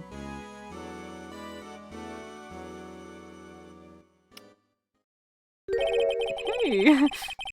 Anyway, I'd like to reminisce all day, but there are matters that need my attention. I'm gonna lock up here, so let's go out together. Oh! But this office... It was a crime scene 2 years ago, wasn't it? That case has long since been over. There's no need to investigate anymore. All the same, we'd still like to have a look around. His text was a lot faster there. Perhaps you didn't hear me. I said there's no need to investigate it anymore. Now hurry up and get out. I have a meeting to attend. Right, buddy. You're not suspicious at all. Looks like we aren't welcome. Seems that case isn't over with yet, after all. What do you mean? Chief Gaunt denied our request to search the crime scene. That means there must be a reason he doesn't want us looking around in there. Yeah, it's like super suspicious to be like, no, you guys don't need to be in here. No, there's no evidence here. No, you can just leave. No. You know what I mean? Like, it'd be way less suspicious for them to be like, I mean, it's, yeah, go ahead, whatever. There's nothing to be, you know.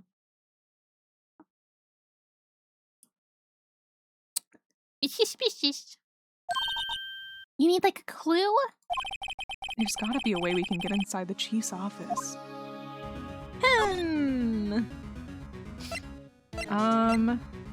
Let's go to the Criminal Affairs Department again. Oh, okay, it's just gonna be here. Okay.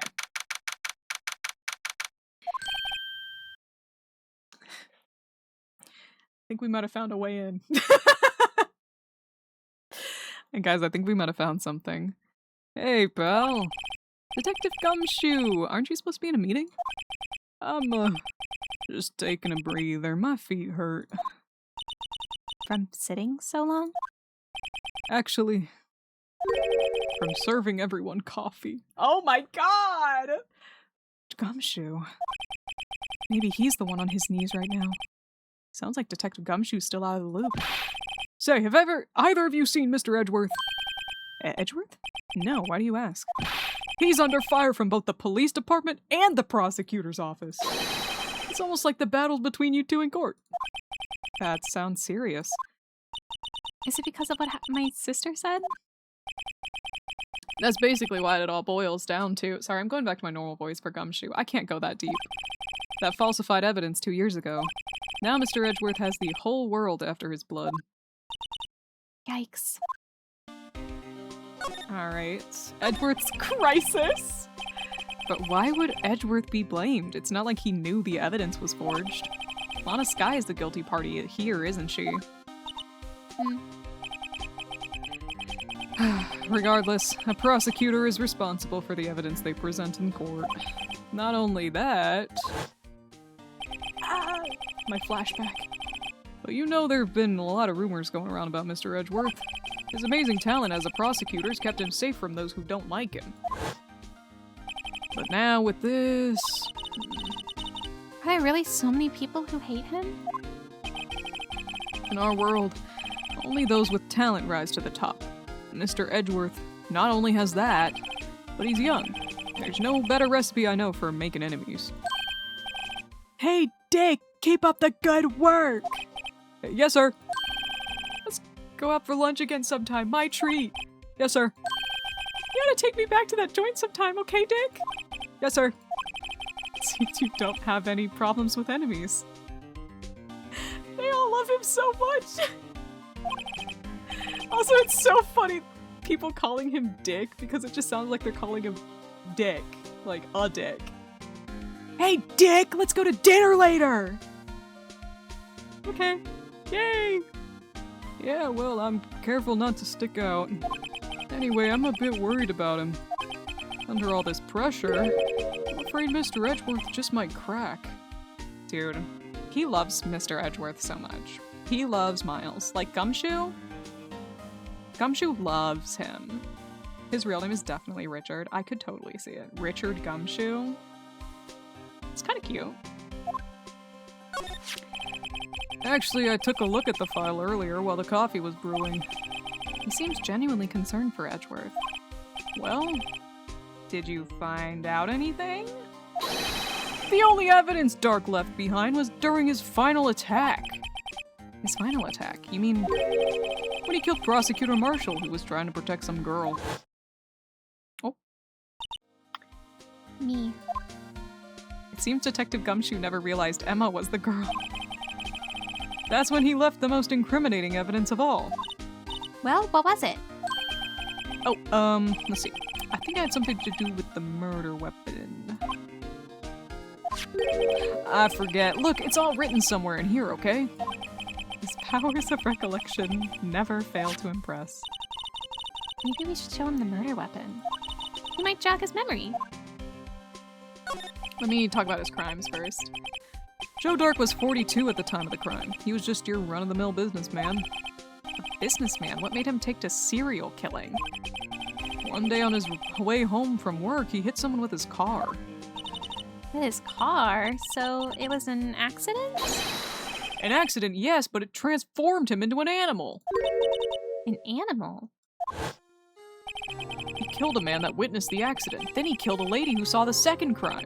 A kid walked by just then, so he killed him too. Then when he was burying the bodies, a jogger came upon the scene and was killed as well. Finally, he turned himself in. Seems like he was a pretty careless animal. That's crazy. That's crazy. Hi, Coda. Of course, this is all conjecture. There wasn't a single shred of evidence. So he turned himself in. Yes, but in the middle of his questioning, he fled and murdered his final victim.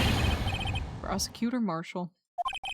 That crime was witnessed by someone too, but luckily Dark was arrested on the spot. It's a good thing that last witness wasn't killed. That last witness. AKA Emma.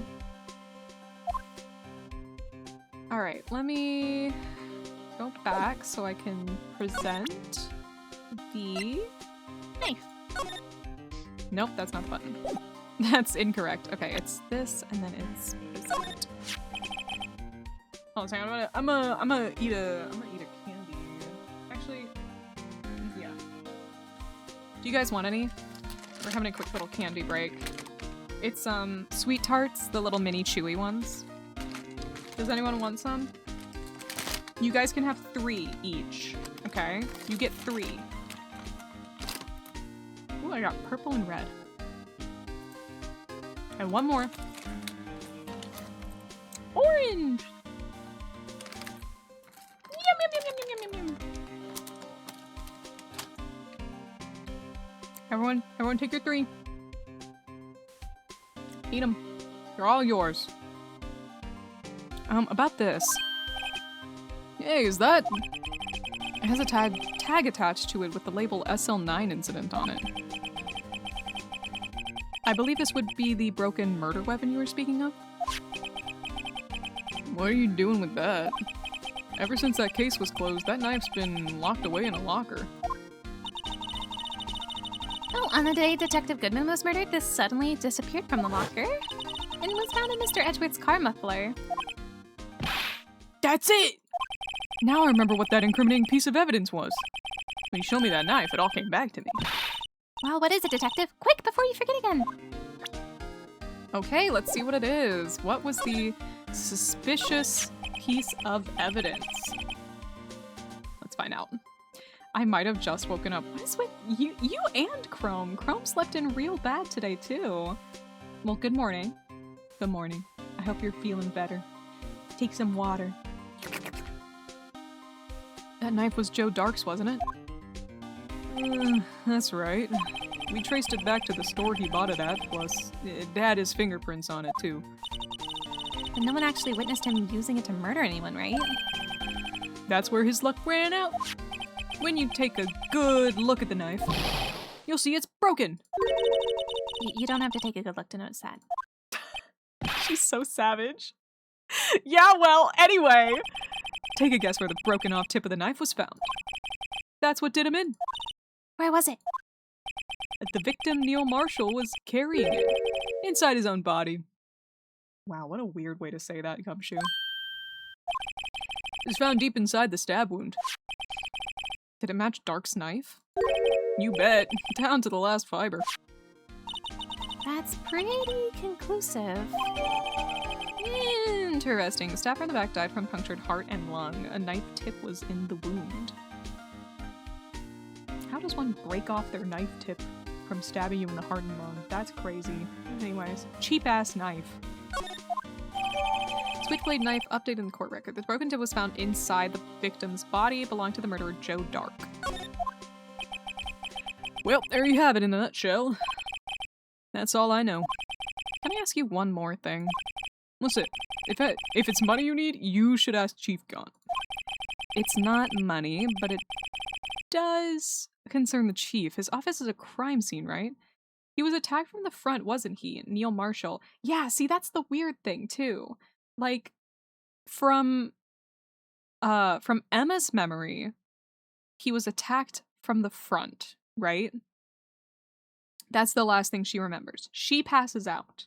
When Sky gets there, supposedly, she walks in, and the murderer is laying underneath Neil, who has been stabbed in the back.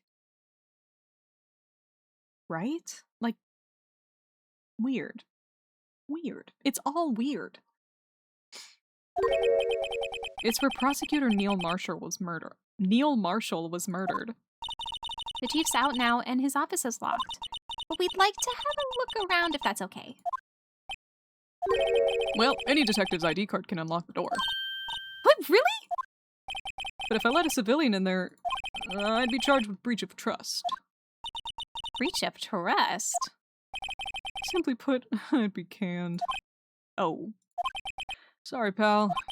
I don't plan on getting fired because of you. How about this ID card? It was Detective Goodman's. That won't work either. The data was deleted the day he died. Damn it. No. So in other words, Gumshoe is our only chance of getting into that office. I wonder if there's something we could show him that would make him change his mind. What can we show him that would make him change his mind? Okay. Let's see what we've got here. It must have hit a bone, either the spine or ribcage. Like, that's what I would assume, right? It hit something bony. And then the knife was, like, twisted or something. Again, weird because the knife was found in his back. I don't know. What about this? No, okay. Alright, not that one. Let's try this one. I've been studying up on those files. There's nothing wrong with Mr. Edgeworth's presentation. To think people are accusing him of injustice. Everyone ain't buying it, pal. You're looking into the case for Mr. Edgeworth? Yeah, it was a pretty big deal while it was going on, you know. After all, a serial killer was on the loose. But Lana was pretty clear in her confession. She forged evidence in order to prove Joe Dark guilty.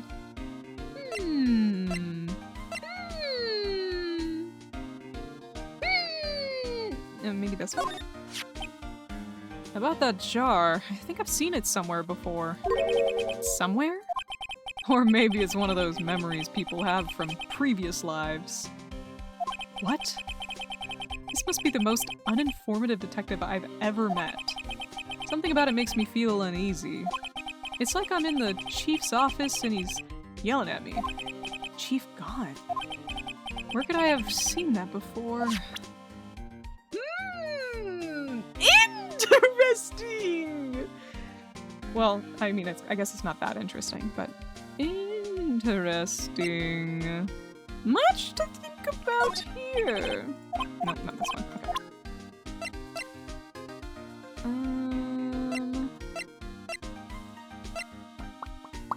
Do you have anything more to say here? Hey, is a tag attached with this 09? Murder weapon. What are you doing with that? Okay. We already did all this. Okay. We already did all that. Okay. The next thing I want to show him is this. Hey, that's it. That's the King of Prosecutors award that Mr. Edgeworth got the other day. Were you at the award ceremony, Detective Gumshoe? Of course, pal. I got an award for diligence myself. Okay, we've already heard that from him. I was wondering, why is this award a shield? And why is it broken? Okay. Apparently he's forgotten. Okay. Wait, did any of that work? No. Okay, so something will make him talk. Okay. Looks like it might be something more on the recent side. No, not this. Wasn't that. Is it this? No.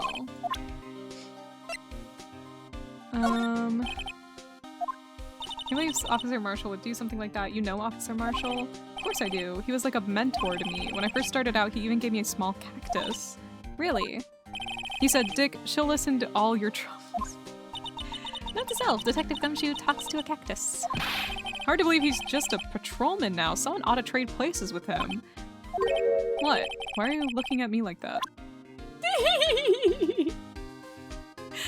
Oh, Gumshoe. Oh, Gumshoe.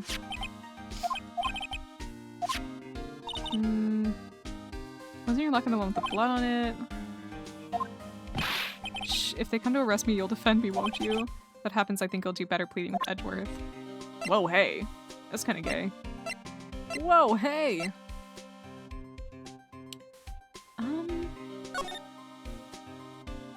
I don't know if we have the evidence that we need. We might have to go look around a little bit. Like, some of this I don't think is gonna give us anything. Lost item report, huh? Very impressive. I knew you were right off the bat. Right, because he loses everything. Okay. Okay. Alright, let's go away for now. Let's go somewhere else. Let's go see if she has anything she can say. No. Can I show her anything? Okay.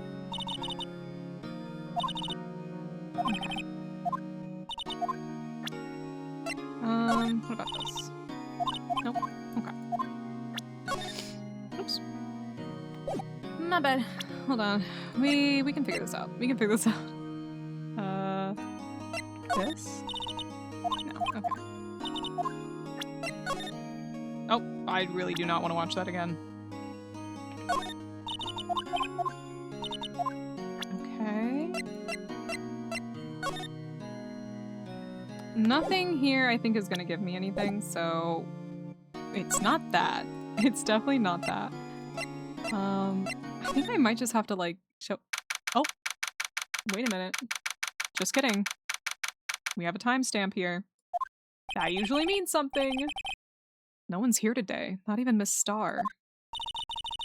Everyone's probably busy looking down into what exactly went down in the evidence room. That must be where the detectives are. But we proved in court today that on the day of the crime, no one was murdered in the evidence room at 5:15 p.m. Yeah, I thought we were finally making some headway in our case. And instead, it looks like we just ended up making Lana look even more guilty. Hang in there, Lana. I've got to find all the answers by tomorrow. Okay. Oops. Let's see if there's anything new here.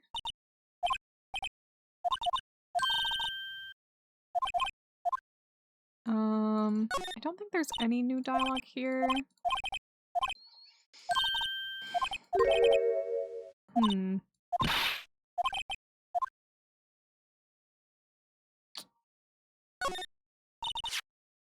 It's where we found the note.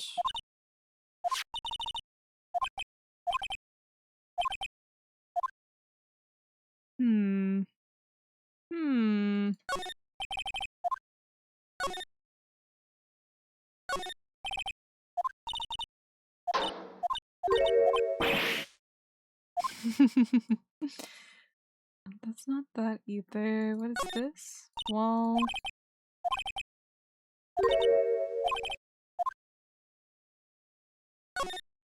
Door. Nope. Not that either. I don't think there's gonna be anything over here. But I might as well try everything just for the sake of it.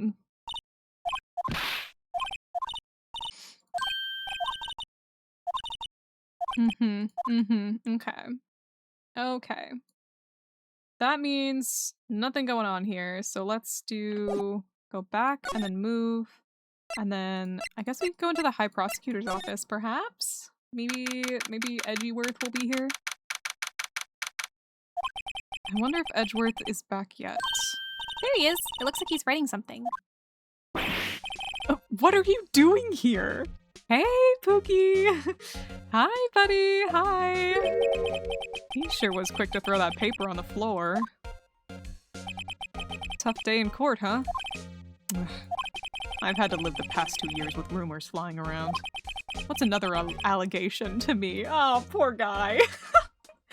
Oh, Edgeworth, he's like the eternal scapegoat. I feel so bad for him. Cheer up, Mr. Edgeworth. I'm rooting for you. It's Edgeworth for you. Always trying to hide his real feelings. Oh, stop! So, what do you want? Unlike some people, I don't have all day. Okay, let's chat. There's no excuse for what I've done. 2 years ago, I used false evidence to obtain a guilty verdict. That's what it all breaks down to, and nothing I can do erase that fact. But you didn't know, did you? I mean, the evidence was falsified. The police department and the prosecutor's office share a bond of trust. If that bond is broken, we stand to lose everything. The police department's error is my error and my responsibility as the prosecutor in charge. The fact remains the same no matter what excuses I might have. Mr. Edgeworth. I take pride in my work. This poor fucking guy. So tell me why? Why has it all come to this? Even Edgeworth can't keep this kind of emotion bottled up. Oh, buddy. Oh, let's go get soft tacos. Are we up for the trial tomorrow? First last year's trial, and now this one. It seems all you do is worry about me. To be honest, you're getting on my nerves. But Mr. Edgeworth, you can't just walk out on the trial. Tomorrow's the last day. It's too late to change prosecutors. I bet that's what my superiors are banking on. I never thought that case would come back to haunt me like this. What do you mean? That's the same, like, paper. The list of evidence. It seems too short. Most lists run twice as long. It's only half as long as those lists? Most lists? That's odd. After Neil Marshall was murdered, I became prosecutor for that case. I may not have been part of the investigation, but I knew what I had to do. Use the evidence I was given to prove the suspect guilty.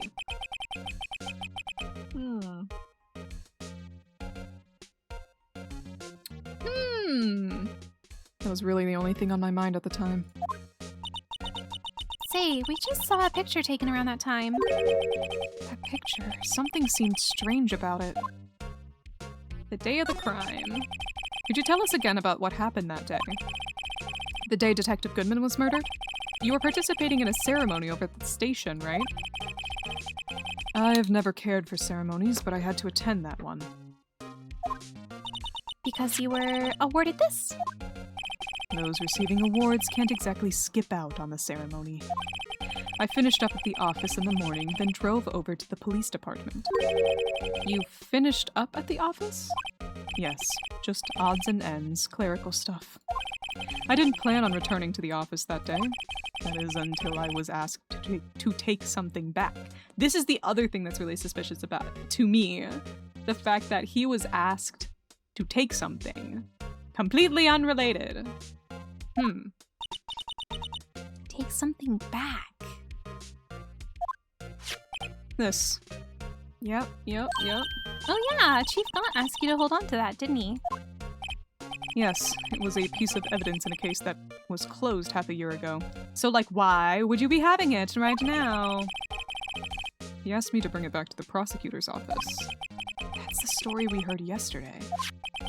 So you came back here to the prosecutor's office because the chief asked you to? That's right.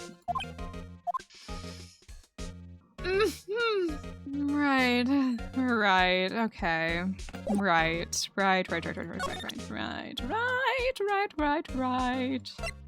Of course.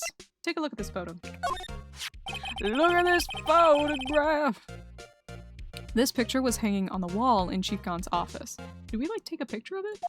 That's so funny. Prosecutor Neil Marshall. He had just started making a name for himself. Looks like this was taken when he received the King of Prosecutors trophy. Speaking of that, there's something that bothers me. Yes? The trophy Mr. Marshall is holding, it's a little different than yours. Yes, you're right.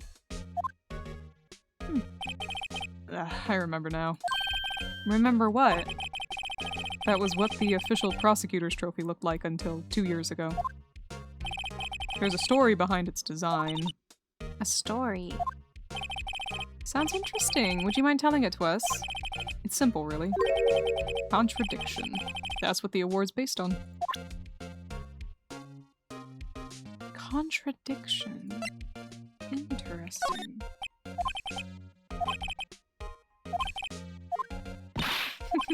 Okay. I don't think there's anything else I want to show him. I do want to see what he says. Oh wait, we already talked about that, but I mean, I can show it. You know, it wouldn't hurt if you put this up somewhere, like on a shelf. That has no meaning for me anymore. What do you mean, anymore? That's who I was last year. What good is it to dwell on the past? He's asking me? Why can't he just accept it graciously? Actually, something's been troubling me about this shield. Look, do you notice anything different? Different? Yeah, don't you remember? The other shield in the court record. Yeah. We already did that. Okay. Talk. This award originates from an ancient Chinese tale. In Chinese, the word contradiction is written with 2 characters. The first means halberd and the second means shield. Have you heard this story? Me? Oh, sure, everyone knows that, but why don't you tell it, though, for for Emma's sake? Very well. Ooh, we get a little story time! Story time. Long ago, in the kingdom of Chu, there was an arms merchant. One day, he presented the king with 2 items. The first was a halberd he claimed could slice through any shield or armor. The second was a shield he claimed could withstand any weapon. Wait a minute. Objection! Those claims contradict each other! Phoenix. You have to do this because you're standing in front of Edgeworth, aren't you? Very perceptive. But then again, you've heard this story before, right? Anyway, as you mentioned, the very descriptions of these items discredit them both. When the king pointed this out, the merchant was left speechless, and thus the Chinese word for contradiction was born. Interesting. Oh, I see. So the chipped shield and broken knife symbolize... Precisely so. They symbolize the merchant's items. The ancient tale ends with the merchant at a loss for words, but it's in our nature to pursue matters to their conclusion, even if it results in something as ugly as this. Wow. Thanks, Mr. Edgeworth. I learned something new today. That's funny. If that's so, then why were you only given a shield? You'll have to ask Chief Gaunt. 2 years ago, he had the halberd part of the award abolished. 2 years ago, huh? 2 years ago, huh? 2 years ago? Why? Chief Gaunt. 2 years ago, the halberd was removed at Gaunt's behest, giving it its current form. But why? But why? I don't know if there's really anything else that I can show him. Do you want to look at this now?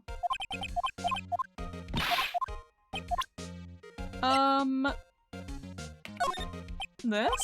No, okay. I do want to do one more thing. I want to look at this. I wonder what he was writing before. Come on, Mr. Wright. Let's take a look. Are you crazy? Edgeworth is sitting right there. Just distract him. I'll check it out. Hey, Edgeworth. Is that Detective Gumshoe out the window there? Oh no, he's falling to the ground! Hold on, first let me see what that girl's doing crawling around my feet. He didn't even look. Dumbass. What? Letter of...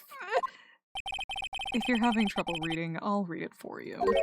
It says, letter of resignation. Oh, bud. Oh, buddy. Edgeworth, you don't mean... I'm tired, right?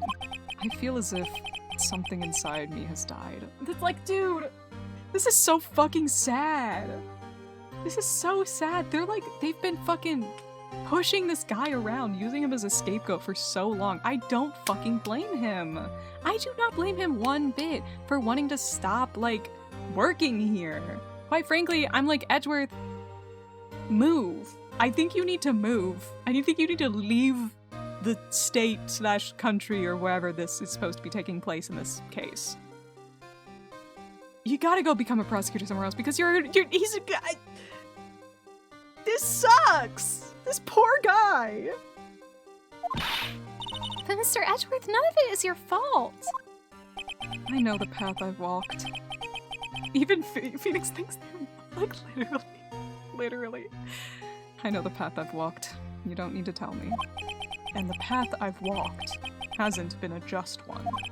I can't forgive myself for what I've done, and no one else should forgive me either. Yeah, I don't know, I think he's serious. Mr. Wright, please, you have to do something. This letter of resignation, I wonder if I can use it for anything. Ooh! Back to the chief's office, guys. Well, now that we've had that really serious conversation, bye, Edgeworth! Bye-bye! Bye-bye! Bye-bye! Oh.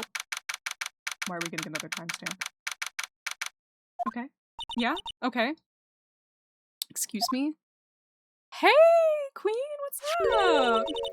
Would either of you care for a 1/4 pound of roast beef? Is that a metaphor, or...?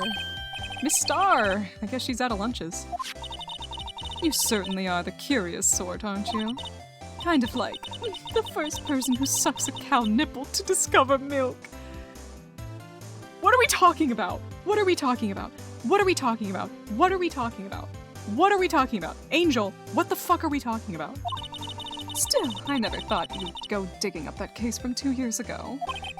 Everyone in this trial was involved in the SL9 incident. Not only that, but the murder occurred on the very day the evidence from that case was due for transferal. This can't be attributed to a mere coincidence. I click on the stream and I'm immediately greeted with that line, the cow nipple line. Well, welcome on in! So glad we could have you here today. Newt heard milk and was like, where? No, please. Don't give me the milk. I'm lactose intolerant. I'm also bullshit intolerant. And something's going on here. Aren't you forgetting something? You know that little scene I happened to witness. The instant Lana stabbed Detective Goodman with a knife. No matter how much of the past you dig up, it won't change what I saw. Roast beef is meant to be savored when eaten. Was that a metaphor? The only metaphor that I think of when I think of roast beef is pussy. So I don't know where you're supposed to be going that with Star. Is the roast beef the case?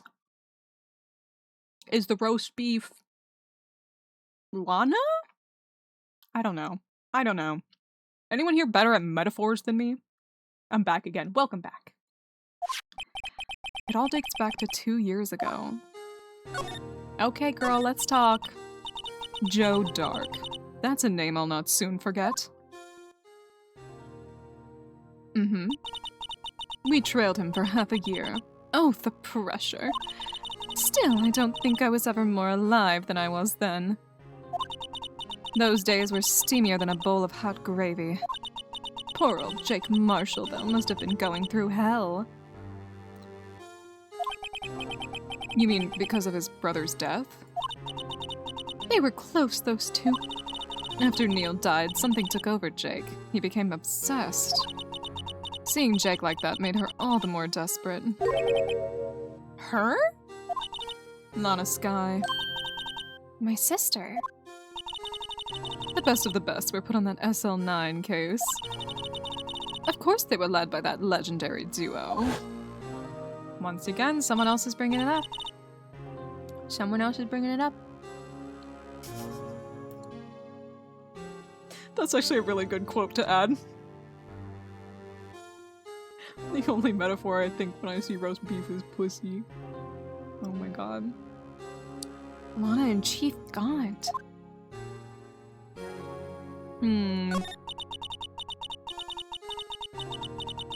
That legendary pair was the reason we were able to keep up our investigation. That's why we were so shocked over how it turned out. You mean with the forging of the evidence? Don't get me wrong, Joe Dark got what he deserved. Still, it was obvious the evidence produced in court was being manipulated. Items our team never found would suddenly appear while other Items our team never found would suddenly appear while other items were kept secret. But you don't have proof anything illegal was done. I'm proof enough of what happened. The fact that she doesn't work there anymore is crazy. Oh my god, hi Coda, hi Starshine, welcome. After that case, all of us save Goodman were relieved of our duties. Most without even so much as an explanation. Then Lana Skye transferred to the prosecutor's office and became chief prosecutor. Lana always wanted to be a prosecutor. Nothing's quite as simple as it appears. Lana Skye was merely being used as a pawn. That's my take on the matter. She wants to kiss Lana so bad. That's why Lana's metaphor is roast beef. Because she wants to eat Lana Skye's roast beef. I'm putting the dots, I'm connecting them. I'm connecting the dots. Whoa! Hey! She was being used? Legendary duo, Damon Gant and Lana Skye. Gaunt led the investigation with Lana second in command. They were the best. They solved all kind of cases together, didn't they? Damon Gant's magnetism in particular was almost unreal. Oh my god, you could even say he's the master of magnetism. Whoa! His magnetism? By that I mean his ability to attract evidence. He'd produced the most incredible evidence in the cases he handled. Incredible evidence? You mean... Oh yes, there was rumors about him even back then. No one dared confront him though. Take it she's talking about forged evidence. Back then everyone looked up to Lana. All the detectives wanted to be like her. Really? Oh yes. Myself included. I was a fool, really. Oh my god, they're messy. Oh my god, they're messy. Magneto. He does look like the skin. He does look like the most recent Magneto skin from Marvel Rivals. That's really funny. He really does look like that. She hated anything crooked and had always watched out for the other detectives.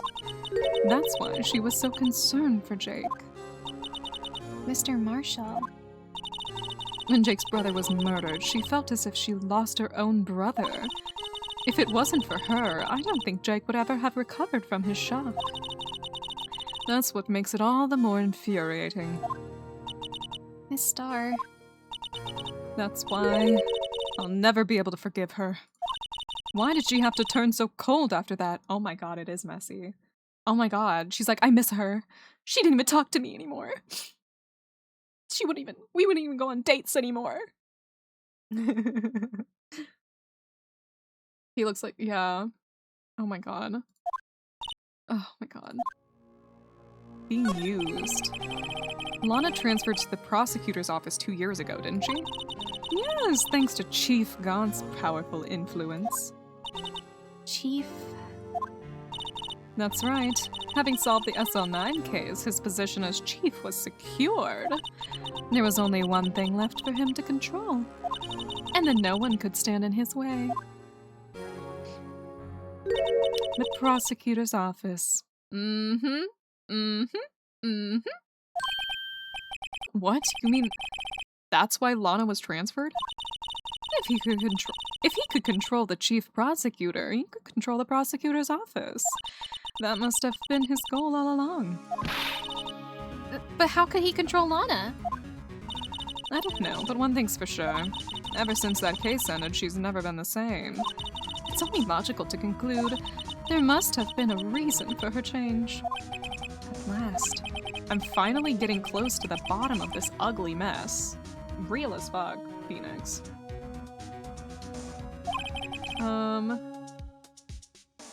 Yeah. Thank you, Miss Starr. You listen to me, rookie. It takes more than just ingredients to create fine cuisine. I hope you turn out to be a better chef than I've been. Oh, buddy. Okay, interesting. Okay. I think Gaunt must have some kind of like blackmail on Lana. That's what I assume. There's something there where he basically has something over her head. And that's probably the same reason why she's basically giving up in this case. Because she's like, get me the fuck out of here. You know what I mean? I don't know. Or he's telling her to do that. To hide it again. Mm-hmm. This shit is gay, by the way. Think I should show her anything? How about this? No? Okay. Okay. I really don't think she has, like, literally anything, so.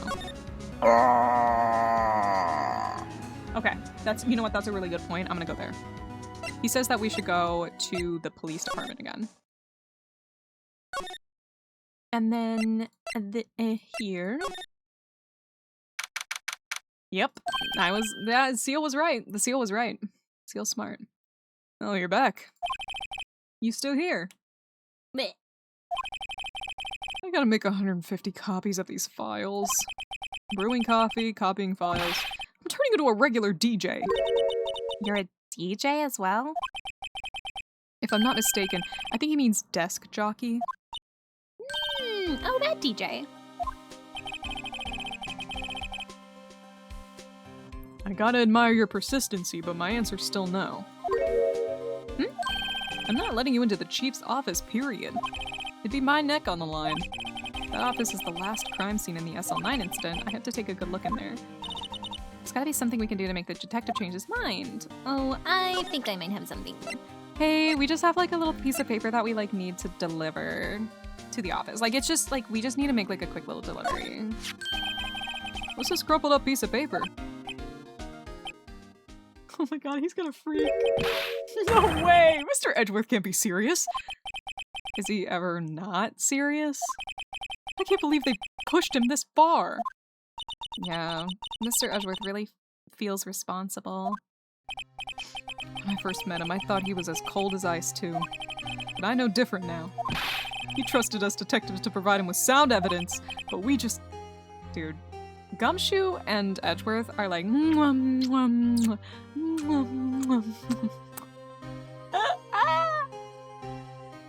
Honestly, they're a throuple. They're a throuple to me. To me, they're a throuple. To me. We betrayed him.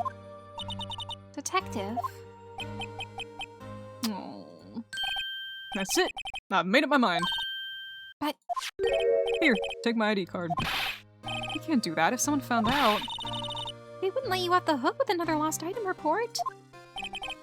Look at me. It's no secret I'm already out of the loop. After all, I'm friends with Mr. Edgeworth.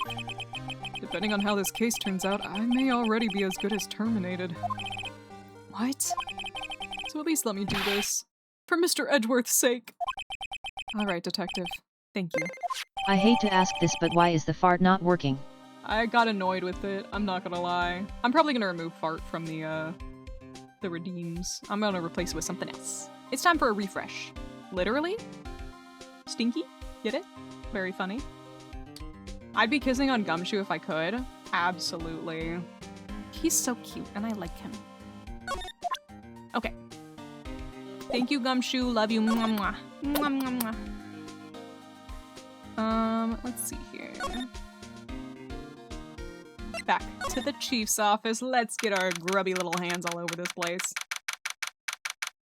Well, if your place fart was shart. The shart redeem. Where I'd shit my pants. No farting allowed. Yeah, guys, it got too stinky in here. I had to shut off the farts. It got too stinky. No farting. Don't pin it. No farting allowed. Here goes, Mr. Wright.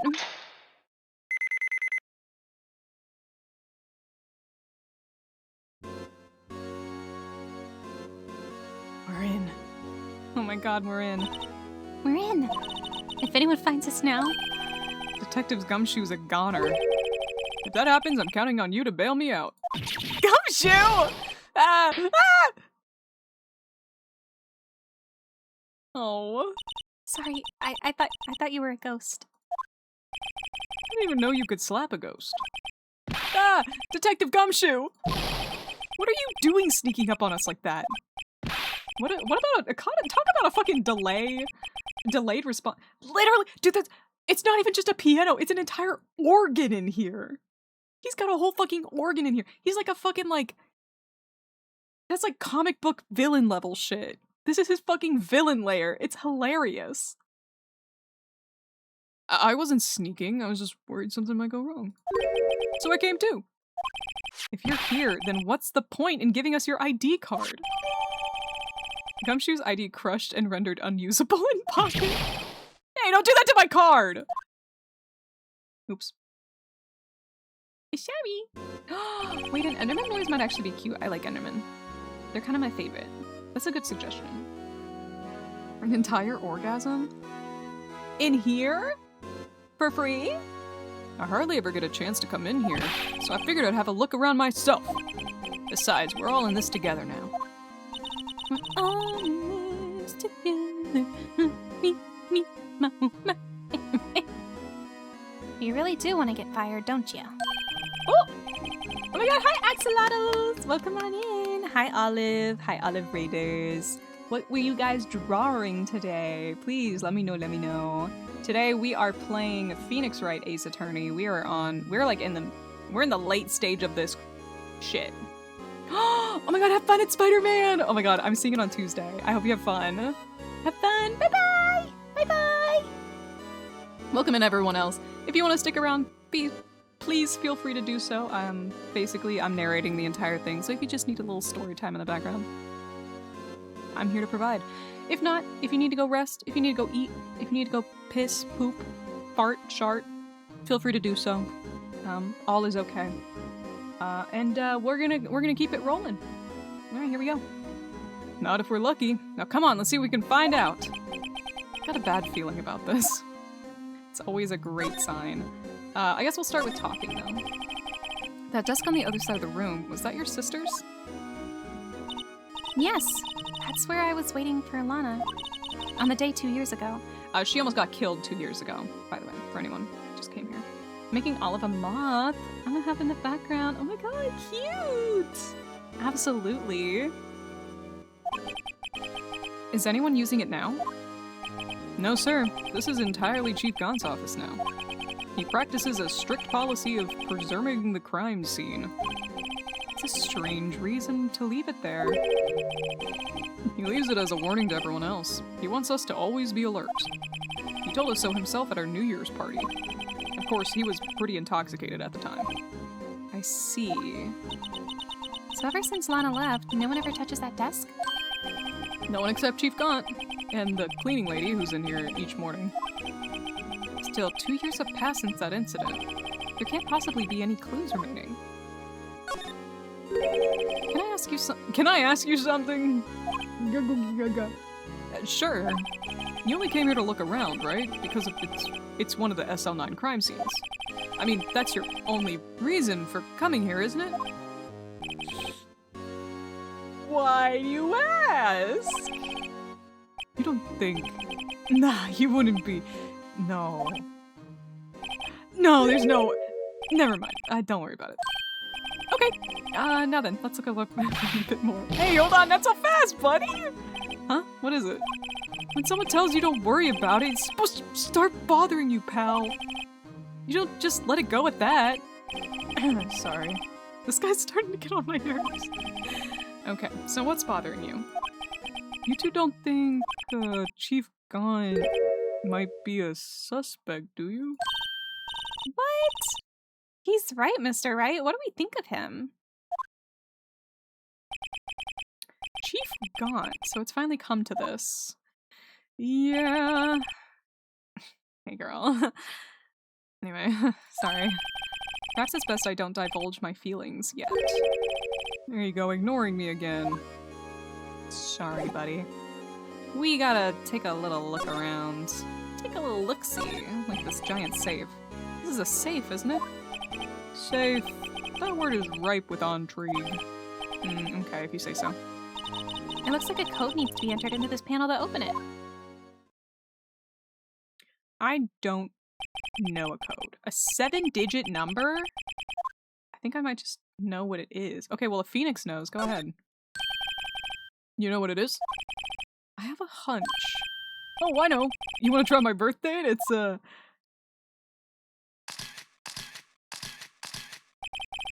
have a better idea. Here goes nothing. Is he doing this for me, or do I have to do it? I actually don't know. Phoenix! Phoenix, I don't have a code! Thank you. Thank you, babe. Is it that? No fucking way! Babe, you're so smart. Mwah, mwah, mwah. Thank you! Thank you! Bingo. What number did you enter? Whose birthday was that, pal? 7777777. The final ID card number on that record. What? The number of the mysterious executive officer who entered the room that day. You mean 777777777? That ID number? I think you're 17 shy this time. This can only mean one thing. That's Chief Gaunt's ID number. Say, anyone care to look inside? Oh boy. I'm kind of scared, so I'm gonna look at everything else first. This is the real deal, isn't it? This armor and the weapons? Sure is, pal. The Chief doesn't care for imitations. There's the pipe organ, now this armor. You know how many taxpayer dollars must have gone into this room? What? You mean we're paying for this? That's it. I'm not paying 1 cent of my taxes. You don't have any taxes to pay. Shh, be careful what you say. Who knows? The Chief may be hiding in this armor as we speak. I don't think he'd fit in there. Even if he did, he'd never be able to get back out. Cut it out. You guys don't know how scary that guy can be. Oh, gumshoe. He is kind of scary. You can see pretty far from 15 stories up. If you were to drop that suit of armor from here... At first, the Chief wanted to use stained glass for this window. Really? Why didn't he? They say he changed his mind because he wouldn't be able to see the view. Stained glass or not, it's a huge window. Interesting. Wow, look at the size of Chief Gaunt's desk! Speaking of that, when we were here earlier, He put something in the desk! Sorry. He put that paper he was reading in his desk. I wonder what he was reading. This looks like a list of evidence. I thought so. A list of evidence. In most cases, the list runs twice as long as this, though. Hey, look at the case name! Huh? SL9 incident. I wonder what this is doing here. Hold on, detective. What did you just say? Oh, wait a minute. I said I wonder what... No, about evidence lists. Normally they're twice as long. That's right. I guess there wasn't a lot of evidence. A half-size list of evidence. The list of evidence. It seems too short. Most lists run twice as long. So he's got like the other half of the evidence, perhaps. What would the other half of the list be doing here? I knew it! The chief must be hiding something about that case. It would appear so. Alright, we got, the other half of the evidence list.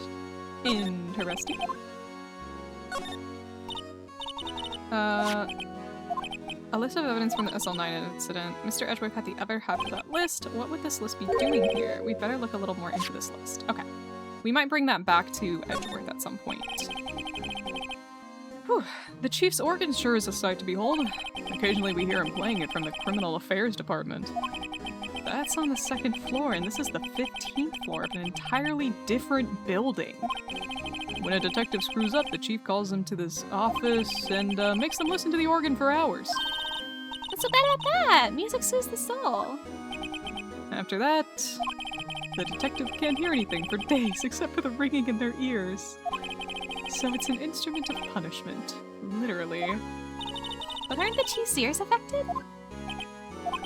He never listens to anyone anyway. That's beside the point. Interesting and very strange. This mark looks like some kind of flower.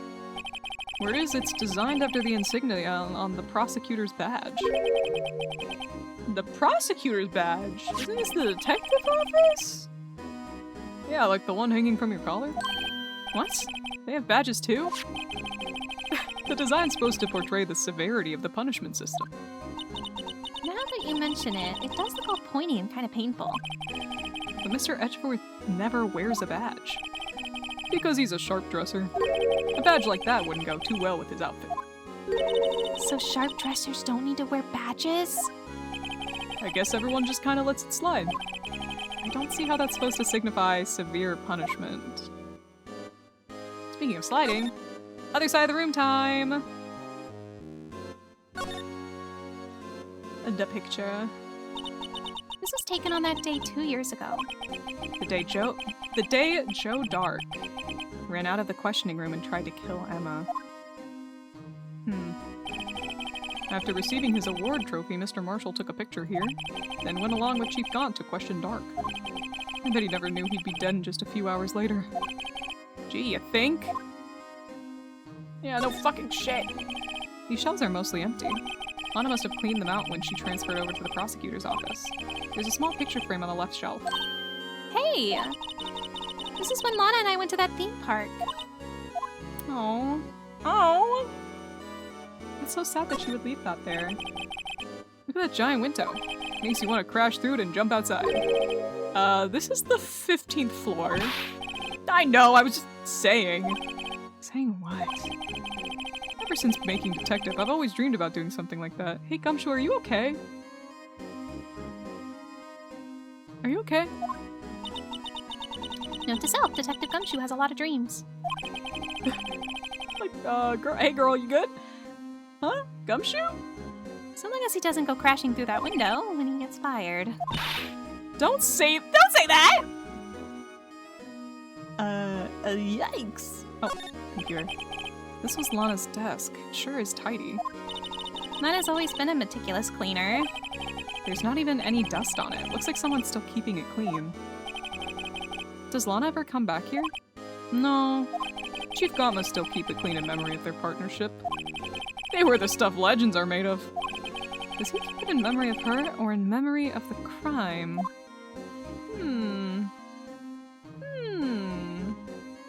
Is it stream laggy or my PC just dying? It's good on my end. I think it might be on your end. Might be your internet or something. Okay, let's look in here. Is there any money in there? How much does he have stashed away? Look, it's a The shard! The missing shard! Somehow looks familiar. Where have I seen this before? there's something else in here too. What's this? It looks like a piece of leather cloth. This is a handprint, isn't it? Hey, I saw someone wearing a shirt like that once. You think the chief made up that design? I don't think so. Oh. Well, it was just a thought. Is that it? That's all that was in the safe?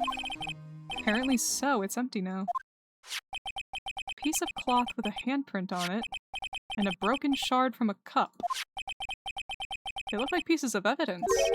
Yeah, but unless you can prove they have something to do with the case, I'm afraid I can't just let you take them. After all, it's my neck on the line here. Great, now I have to prove their relevancy to get them. How are these two items related to the SL9 incident? Come on, there's gotta be something we can show the detective. Okay. I do think we know, I think I know what we need to show him. First of all, the broken pot. And I think that's everything in here. Alright.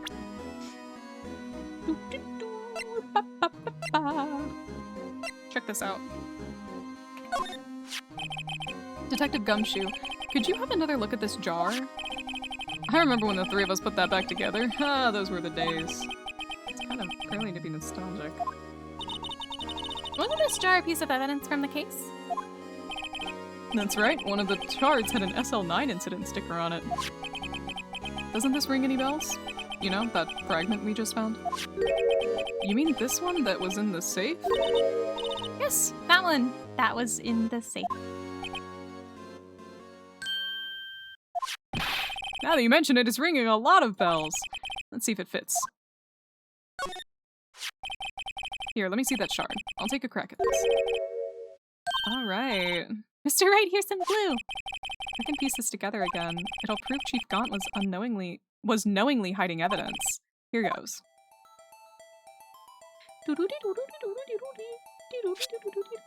Oh, sorry. I forgot how to do this. Oh, fuck. I don't get it. This piece doesn't fit anywhere on this jar. I mean, I didn't even try. What? But it has to. Well, I need a breather. I'll try again later. If you don't, I'll switch your eye drops with my special solution. Okay, well, I think I fucked up. I gotta do it again. So let's go. Fuck. And let's go through all that dialogue again.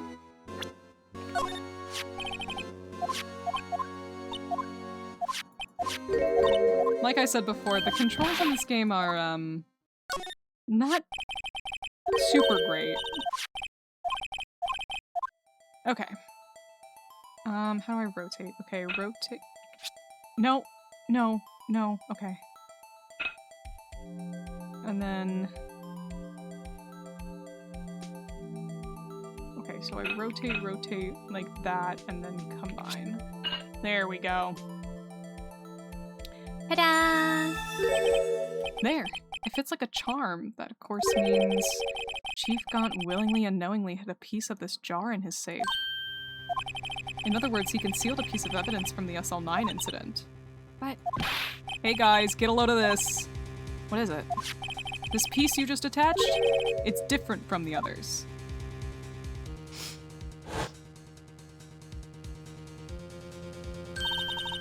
There's a reddish line on it. A reddish line. That's blood. I mean, I don't think blood that old would be that bright red, but I'll give it to them. That's fine. It's fine. I don't get it. Why would Chief Gaunt hide this in his safe?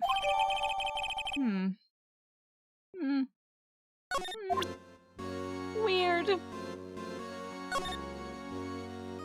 Like, weird, right?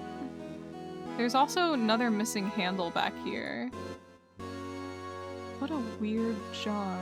It's got a hole all the way through it, too. Huh?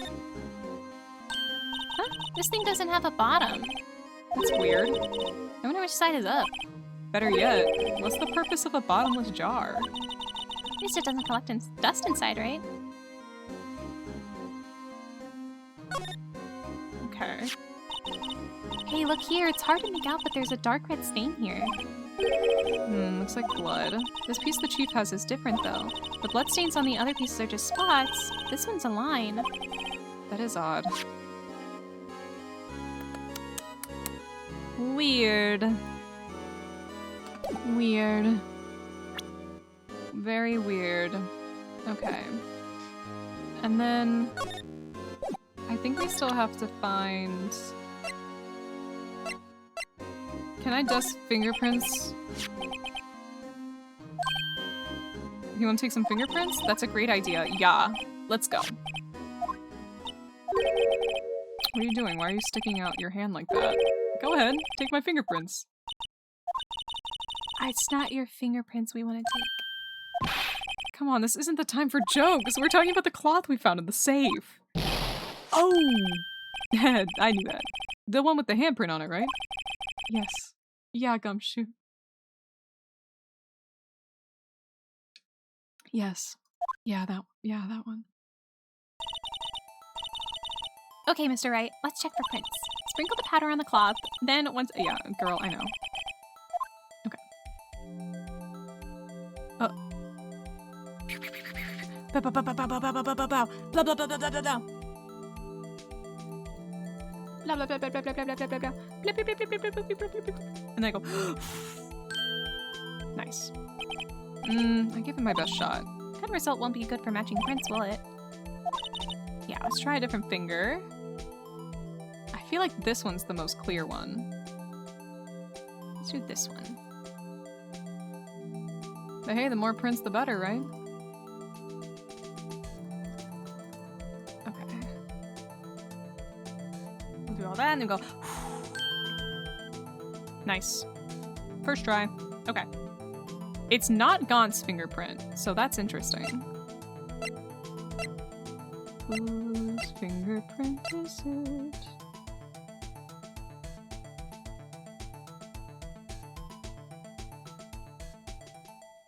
Why is it Emma's fingerprint? Why is it Emma's fingerprint? What?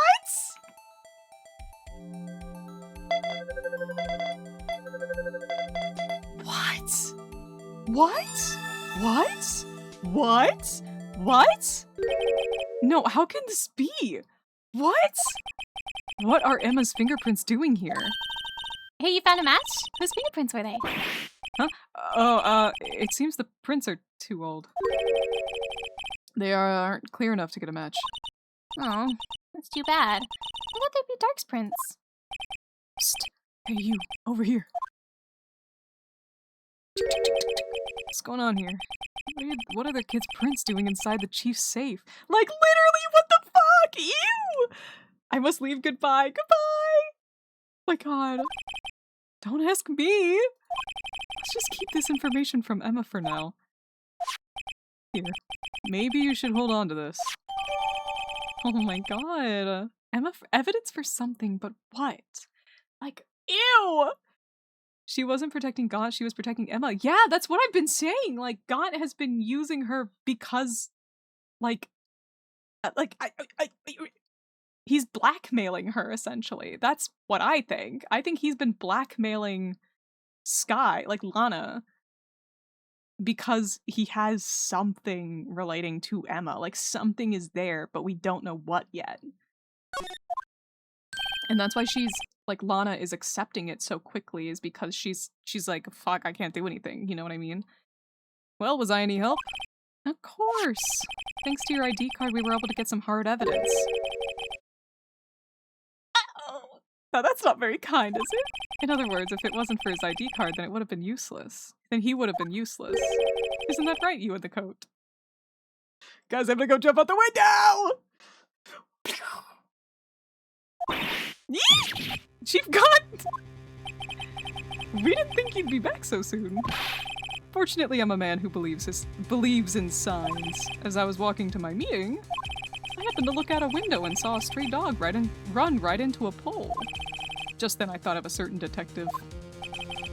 You mean me, sir? Now then, I'm afraid I'm going to have to ask you all to leave. Yes, sir! Sorry. Oh, you in the coat. Me, sir? Drop off your ID on the way out. Yikes! Yikes! You won't be needing it anymore. But sir... Yikes! First of all, this sprite is really hot, but also, yikes! Oh boy. Yes, sir. Oh no. We'll be on our way too then. Wait, you the one without the spiky hair. Don't go yet. No, we're no. I'd like a word with you. Guys, if you're 16 and a grown-ass man tells him to come into his private office alone, don't go. Stab him in the leg and run, okay? I'm telling you this right now. Thank you. Hell no! Hell the fuck no! But sir, I'm not You with the spiky hair, you're free to go. No. Mr. Wright! Phoenix! Did you leave? Phoenix! I'm gonna kill Phoenix Wright. Phoenix! Oh my god! What the hell? Oh my god! What the hell? Look, pal, if I told you once, I've told you 1,000 times, the chief office is off limits. But no, you just had to go sneaking in there like that, didn't you? I thought you said you didn't care anymore if you were fired. Yeah, but if I knew it'd be like this, I never would have said it. Now that I've seen the evidence Chief Gaunt was hiding in his office, I think I'm finally starting to get the picture. But why has she kept eerily silent about this the whole time?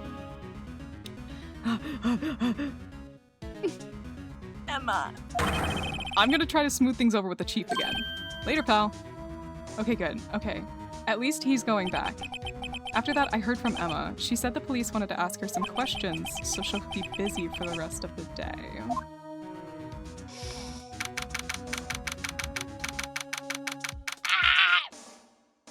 Okay. Okay. Shit's getting crazy. I see, so the chief asked Emma to come in for questioning. It's no use thinking about it. Tomorrow's the final day in court. Oh my god. I'm committed to doing everything I can to defend you, which is why I'm here. But I've already told you all I can. What you've told me over these past couple of days, everything that she can, she's told us everything that she can. In other words, there are things that she can't tell us, right? Is absolutely nothing. Not a single useful thing. Really, I believe I did mention something quite important. Something I told you right at the beginning. I said that I was the one who stabbed Detective Goodman. You know, I think I finally figured it out. I know who it is that's lurking behind your words. Mia did a good job mentoring you. I'm rather jealous. Oh! It seems Edgeworth was right. Edgeworth? Once you're convinced you know something, no one can persuade you otherwise. Thick-headed is the term he used, I believe. Now's my chance to get her to tell me the rest of the story. Okay. Oh my god, okay. I feel like this is gonna be the last little bit of shit that we do, probably. Hopefully we go to the trial after this. Because I wanted to end this after we get to the trial again. We're getting up to 3 hours now and my throat's starting to hurt. I have to admit I was more than a little perplexed at first. You insisted that you did it, yet there was no incriminating evidence. That's when it hit me. It's not that you're unwilling to tell the truth.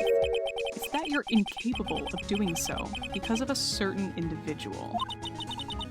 What an intriguing notion. A certain individual, you say. So you think I'm protecting this person? Protecting? No, I think afraid of is more like it. Oh. Ding! If I'm not mistaken, the person in question may have persuaded you to silence. For argument's sake, Mr. Wright, whom, may I ask, is this person you're speaking of? The one I'm supposedly so frightened of. What is this person's name? Detective Goodman. No, it's obviously gone. Duh. Hold on. Sippy.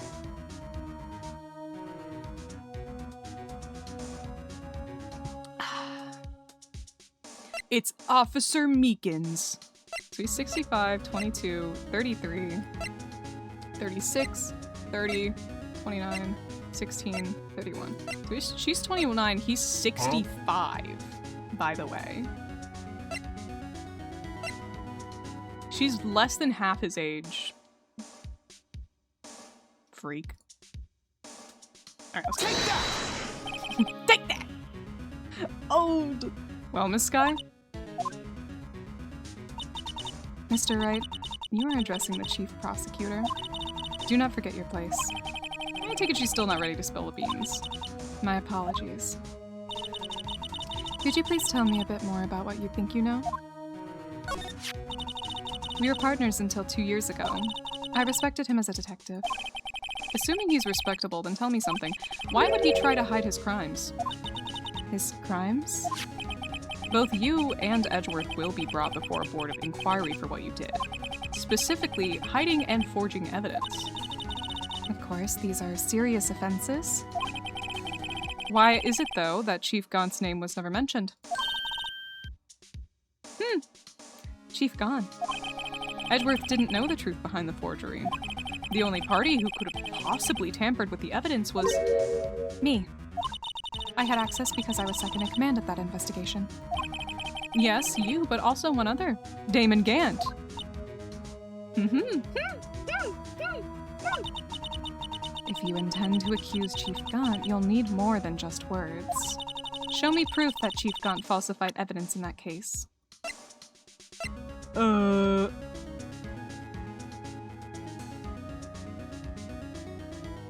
feel like a lot of things are proof, but I think we're gonna start with this one. Take that! I just found this in a safe in the chief's office. This jar piece and this piece of cloth. Do you know what these are? They're pieces of evidence from the SL9 incident. The person concealing evidence was none other than Chief Gaunt himself. Now tell me, why are you taking the blame for him? Touché, Mr. Wright. It's as you surmised. I cannot disobey the chief's orders, even if it means being found guilty for murder. Why not? Come now, Mr. Wright. You can't possibly expect me to be able to tell you that. 3 days ago, I had no choice but to cooperate in the murder of Detective Goodman. Or perhaps I should say follow orders. Yes, that's more accurate than cooperate. Oh, girl! Oh, my heart! Okay. Oh, I feel so bad for her.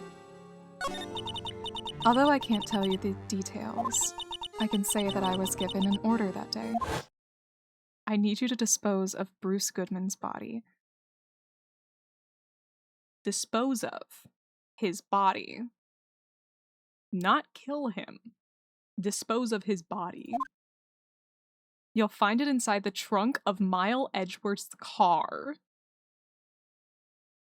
And this makes sense because he was the one who was like, oh, hey Edgeworth, here's this random little piece of evidence. I need you to go to the prosecutor's office. Why? 'Cause I said so. 'Cause there was a body in the trunk of his car. Dear God. Just as I suspected. Despite what everyone believes, you are not the one who murdered Detective Goodman. Correct. I was trying to take the body out of Edgeworth's car. The trunk's lock was broken, and I discovered that murder weapon while inspecting the body. The murder weapon? You mean Edgeworth's knife? No. When I found the body, this was the knife stuck in it. Oh shit! Oh fuck! Oh my god. The knife from the SL9 incident. Serial killer Joe Dark's knife. I couldn't just leave that knife in him. So I took it out and stabbed him with another knife. That would be Edgeworth's knife? That's right. Even though he was already dead, my hands were shaking at the thought of stabbing him. That's why I ended up cutting my hand. And that's the reason for the bandage on your right hand. Yes. It seems that I got blood on the victim's shoes as well. And then she saw me just as I plunged the knife in. Mrs. Starr, huh? Shit. Fuck. Dude. Why did you need to hide Dark's knife so badly? She looks terrible. Like, she looks... I'm just like... I'm gonna blow up. I'm gonna blow up. It took a lot of work to finally close the Dark case 2 years ago. It was over with. I didn't ever want it to be opened again. I mean, that's still fucked up, my dude, my god. Like, dude, it's so sad. Consider yourself lucky as I cannot explode you right now. I am exploding though. Like, believe you me, I am currently exploding.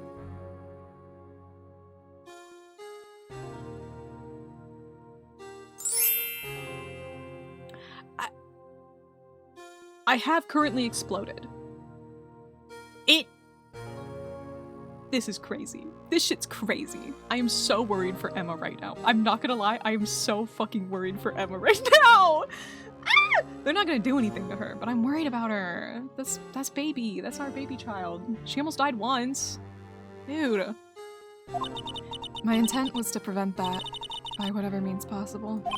I'm so fucking scared, literally. So you hid Dark's knife. The weapon used to stab the detective was evidence in the Joe Dark case. If word got out, which it would, the reporters would have a field day with that. So you wrapped the knife in your scarf and hid it in Edward's exhaust pipe. Right.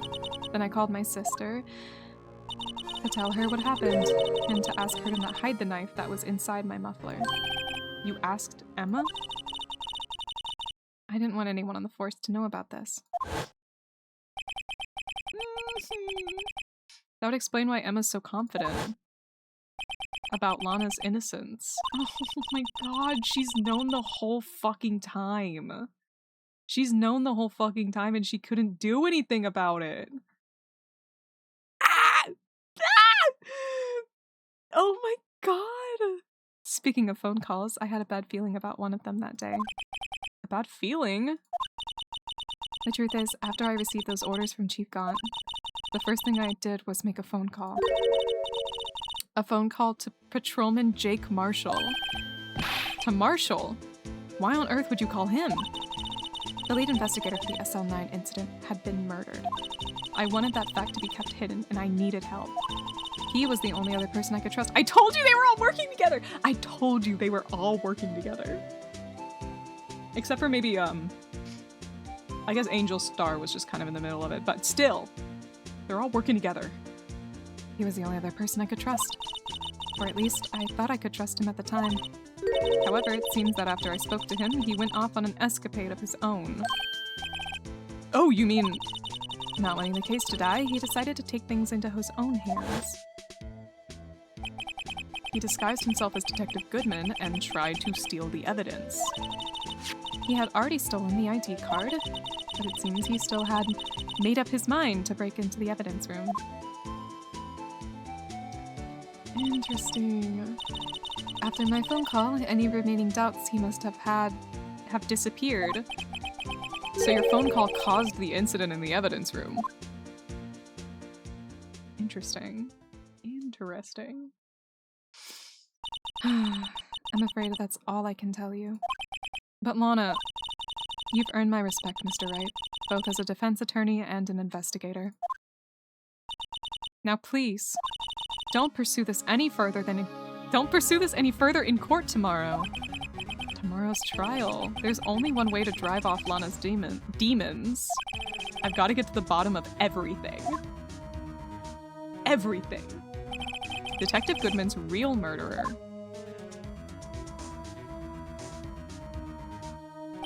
And what went down in the chief's office 2 years ago. Ooh, it's getting crazy. Okay, we have to stop here. But ooh, it's getting crazy. Ooh, boy, it's getting crazy. Oh my god. Whew. Oh my god. Okay, that's... We're getting down and dirty with it. Oh my god! This is crazy. This is so fucking crazy. This case is so fun and so weird and so wacky, and I'm having a ton of fun with it, and I can't wait to see what the fuck happens next! next. They're probably gonna they've got like one more twist to throw at us, but I think I might have already figured it out. Playing Clue here, it was Chief Gaunt in the chief's office with the trophy sword. You know? The trophy sword. Why did he destroy the trophy sword if it wasn't used in the murder, right? Surely the trophy sword was used in the murder. I think it was done like that. That's what I think. That's what I think. And then it was replaced with the sword, with the knife later, because Gumshoe said that it was kind of weird because apparently it didn't match the knife wound, like the stab wound, but then later it was revised to match. Weird. Shout out to this game for being super ACAB, by the way. Shout out to this game for being super ACAB. Here's my game theory. Okay, let's hear it. Let's hear it. Let me switch back to over here. Let me turn some music on. All right. What's your game theory? What's your game theory? My game theory is Gaunt needs to convict Dark. Okay. Yeah. Falsifies evidence. Yep. Yep.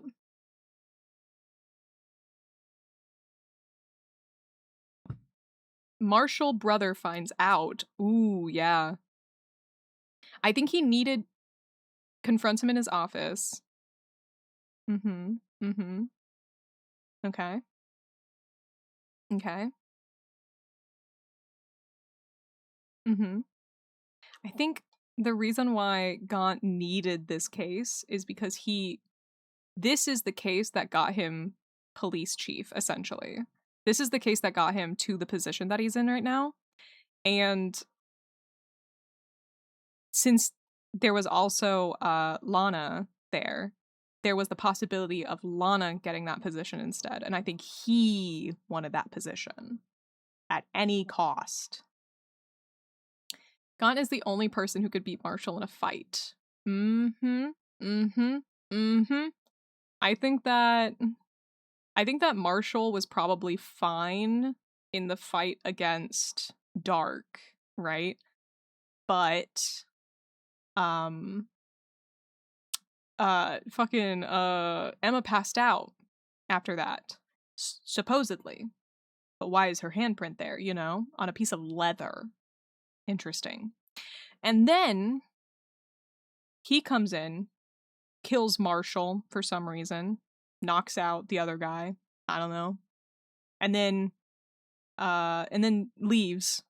And then Lana Skye comes in to be the person who quote unquote discovered the crime. That's my thought. Or she was also there and he was also there and then he had her lie about it, because we know now that he very much has gotten her to lie about a lot of things. So in the Discord, I'm going to share progress of my interceptor so far. Which channel do you want me to put it in? You'll have to use your best judgment on that, because I don't know. We might have a general brain rot. That might be good. Ooh. Liz is streaming Minecraft right now. Yeah, let's go over to Liz. Okay, we're gonna go over to Lizard Beth. Raid. Lizard Beth Art. Alright, we're going over to Liz. Liz is playing on a VFur SMP, so we're gonna get some Minecraft content. I know I didn't do any Minecraft today, but we're still getting some Minecraft content at the end of the day. I'm gonna go eat dinner and have some hot tea for my throat. And I'll see you guys on Tuesday. If you guys are new here and you want to vote for what I play on Tuesday, go ahead and grab yourself that Discord link right there, and you can join our Discord and vote on Tuesday. If you're interested, you can also follow me on social media websites. And last but not least, copy and paste your raid message. If you're not subscribed to me, that's okay. You can use the freebie emotes too. Yep. Hello and goodbye. Hello, hello. You joined right as stream ended. Welcome on in, and goodbye. We're going over to Lizard Beth Art now. I'll see you guys on Tuesday. Good night, sweet dreams, and I will see you all